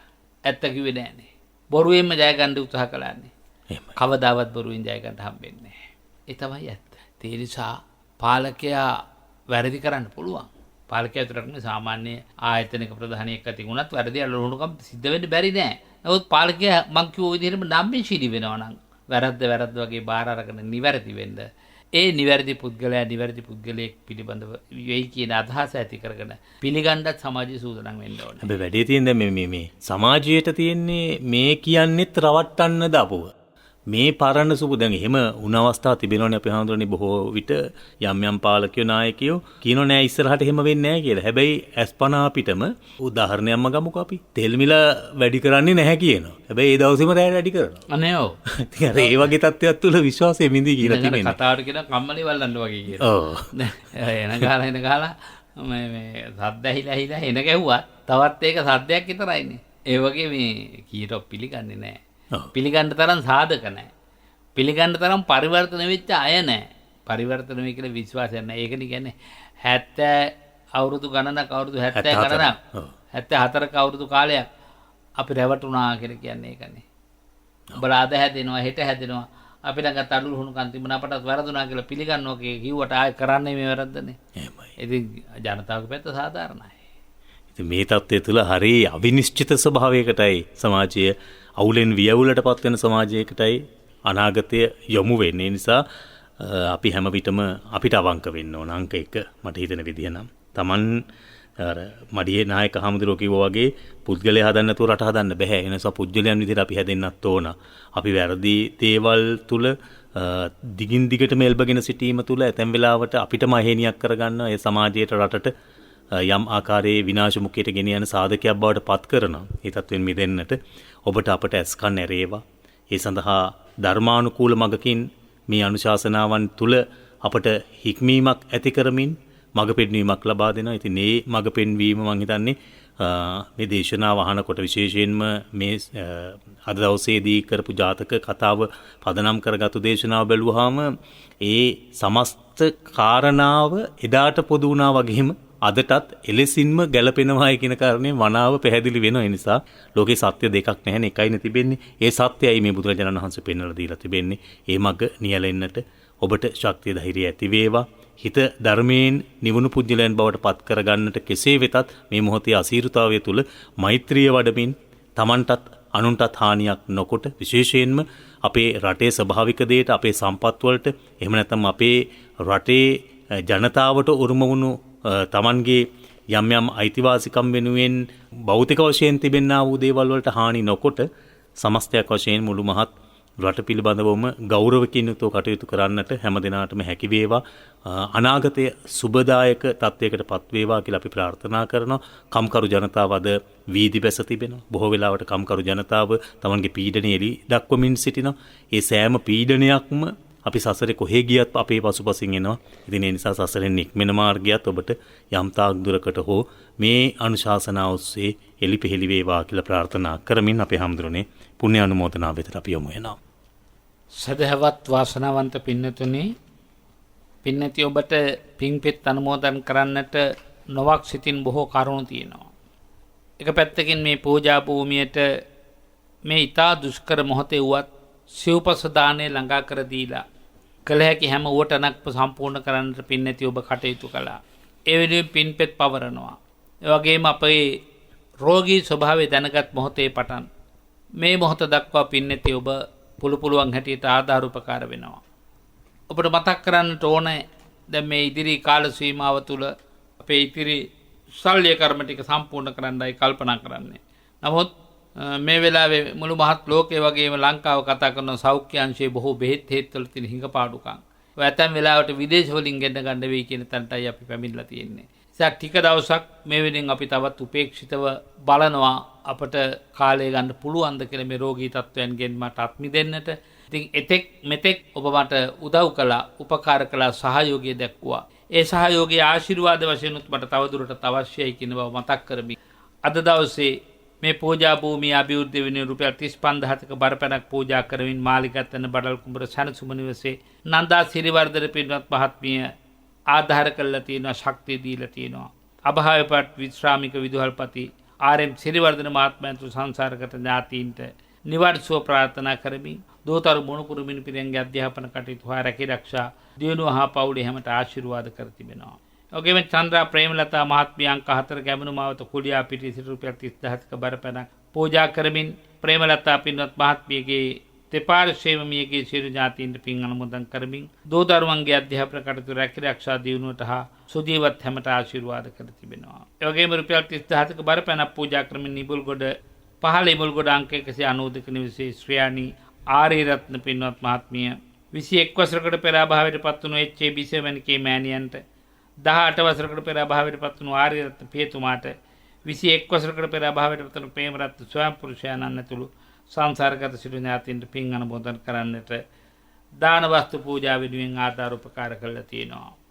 ඒ වගේම වේයන්ගොඩ බාදුරගොඩ පාරේ අංක 82කින් F දරණ නිවසේ එම්.එම්. සුමනදාස පින්වත් මහත්මයා කුසුමාවති පින්වත් මහත්මිය ඇතුළු දූ දරුවන් රුපියල් 30000ක බරපැනක් පූජා කරමින් 8 වසරකට පෙර අභාවයට පත් වුණු කමල් ප්‍රියශාන්ත පුතාට විපුල වනිකසේකර බෑනනුවන් සහ දෙපාර්ශ්වයේමගේ සියලු ඥාතීන්ට පින් දී තිබෙනවා. ඒ වගේම සටහන් කොට තිබෙනවා කැටවල හේමාලෝක නායක හිමියම් දාක නිවනින් සැනසෙනසේක පැතුමාපෙන් කියා. ඒ වගේම නාගොඩ සිරිසෝබිත පාරේ අංක 237 ඒ නිවසේ සුබෝධනී පින්වත් මහත්මිය රුපියල් 25000ක බරපැනක් කළුතර සිට පූජා කරමින් අභාවයට පත් වුණු දෙමව්පියන්ට හන් සංසාරගත සියලු ඥාතීන්ට පින් අනුමෝදන් කර තිබෙනවා. පින්වත් හැම දෙනාටම සෙත් පතා තිබෙනවා. ටී.ඩබ්ලිව්. පත්මා කල්යාණවති සහ ජේ.ඩී. මේකලා රමණී ජයසිංහ නාරංවැද්ද කෑගල්ල සිට රුපියල් 25000ක බරපැනක් පූජා කර තිබෙනවා.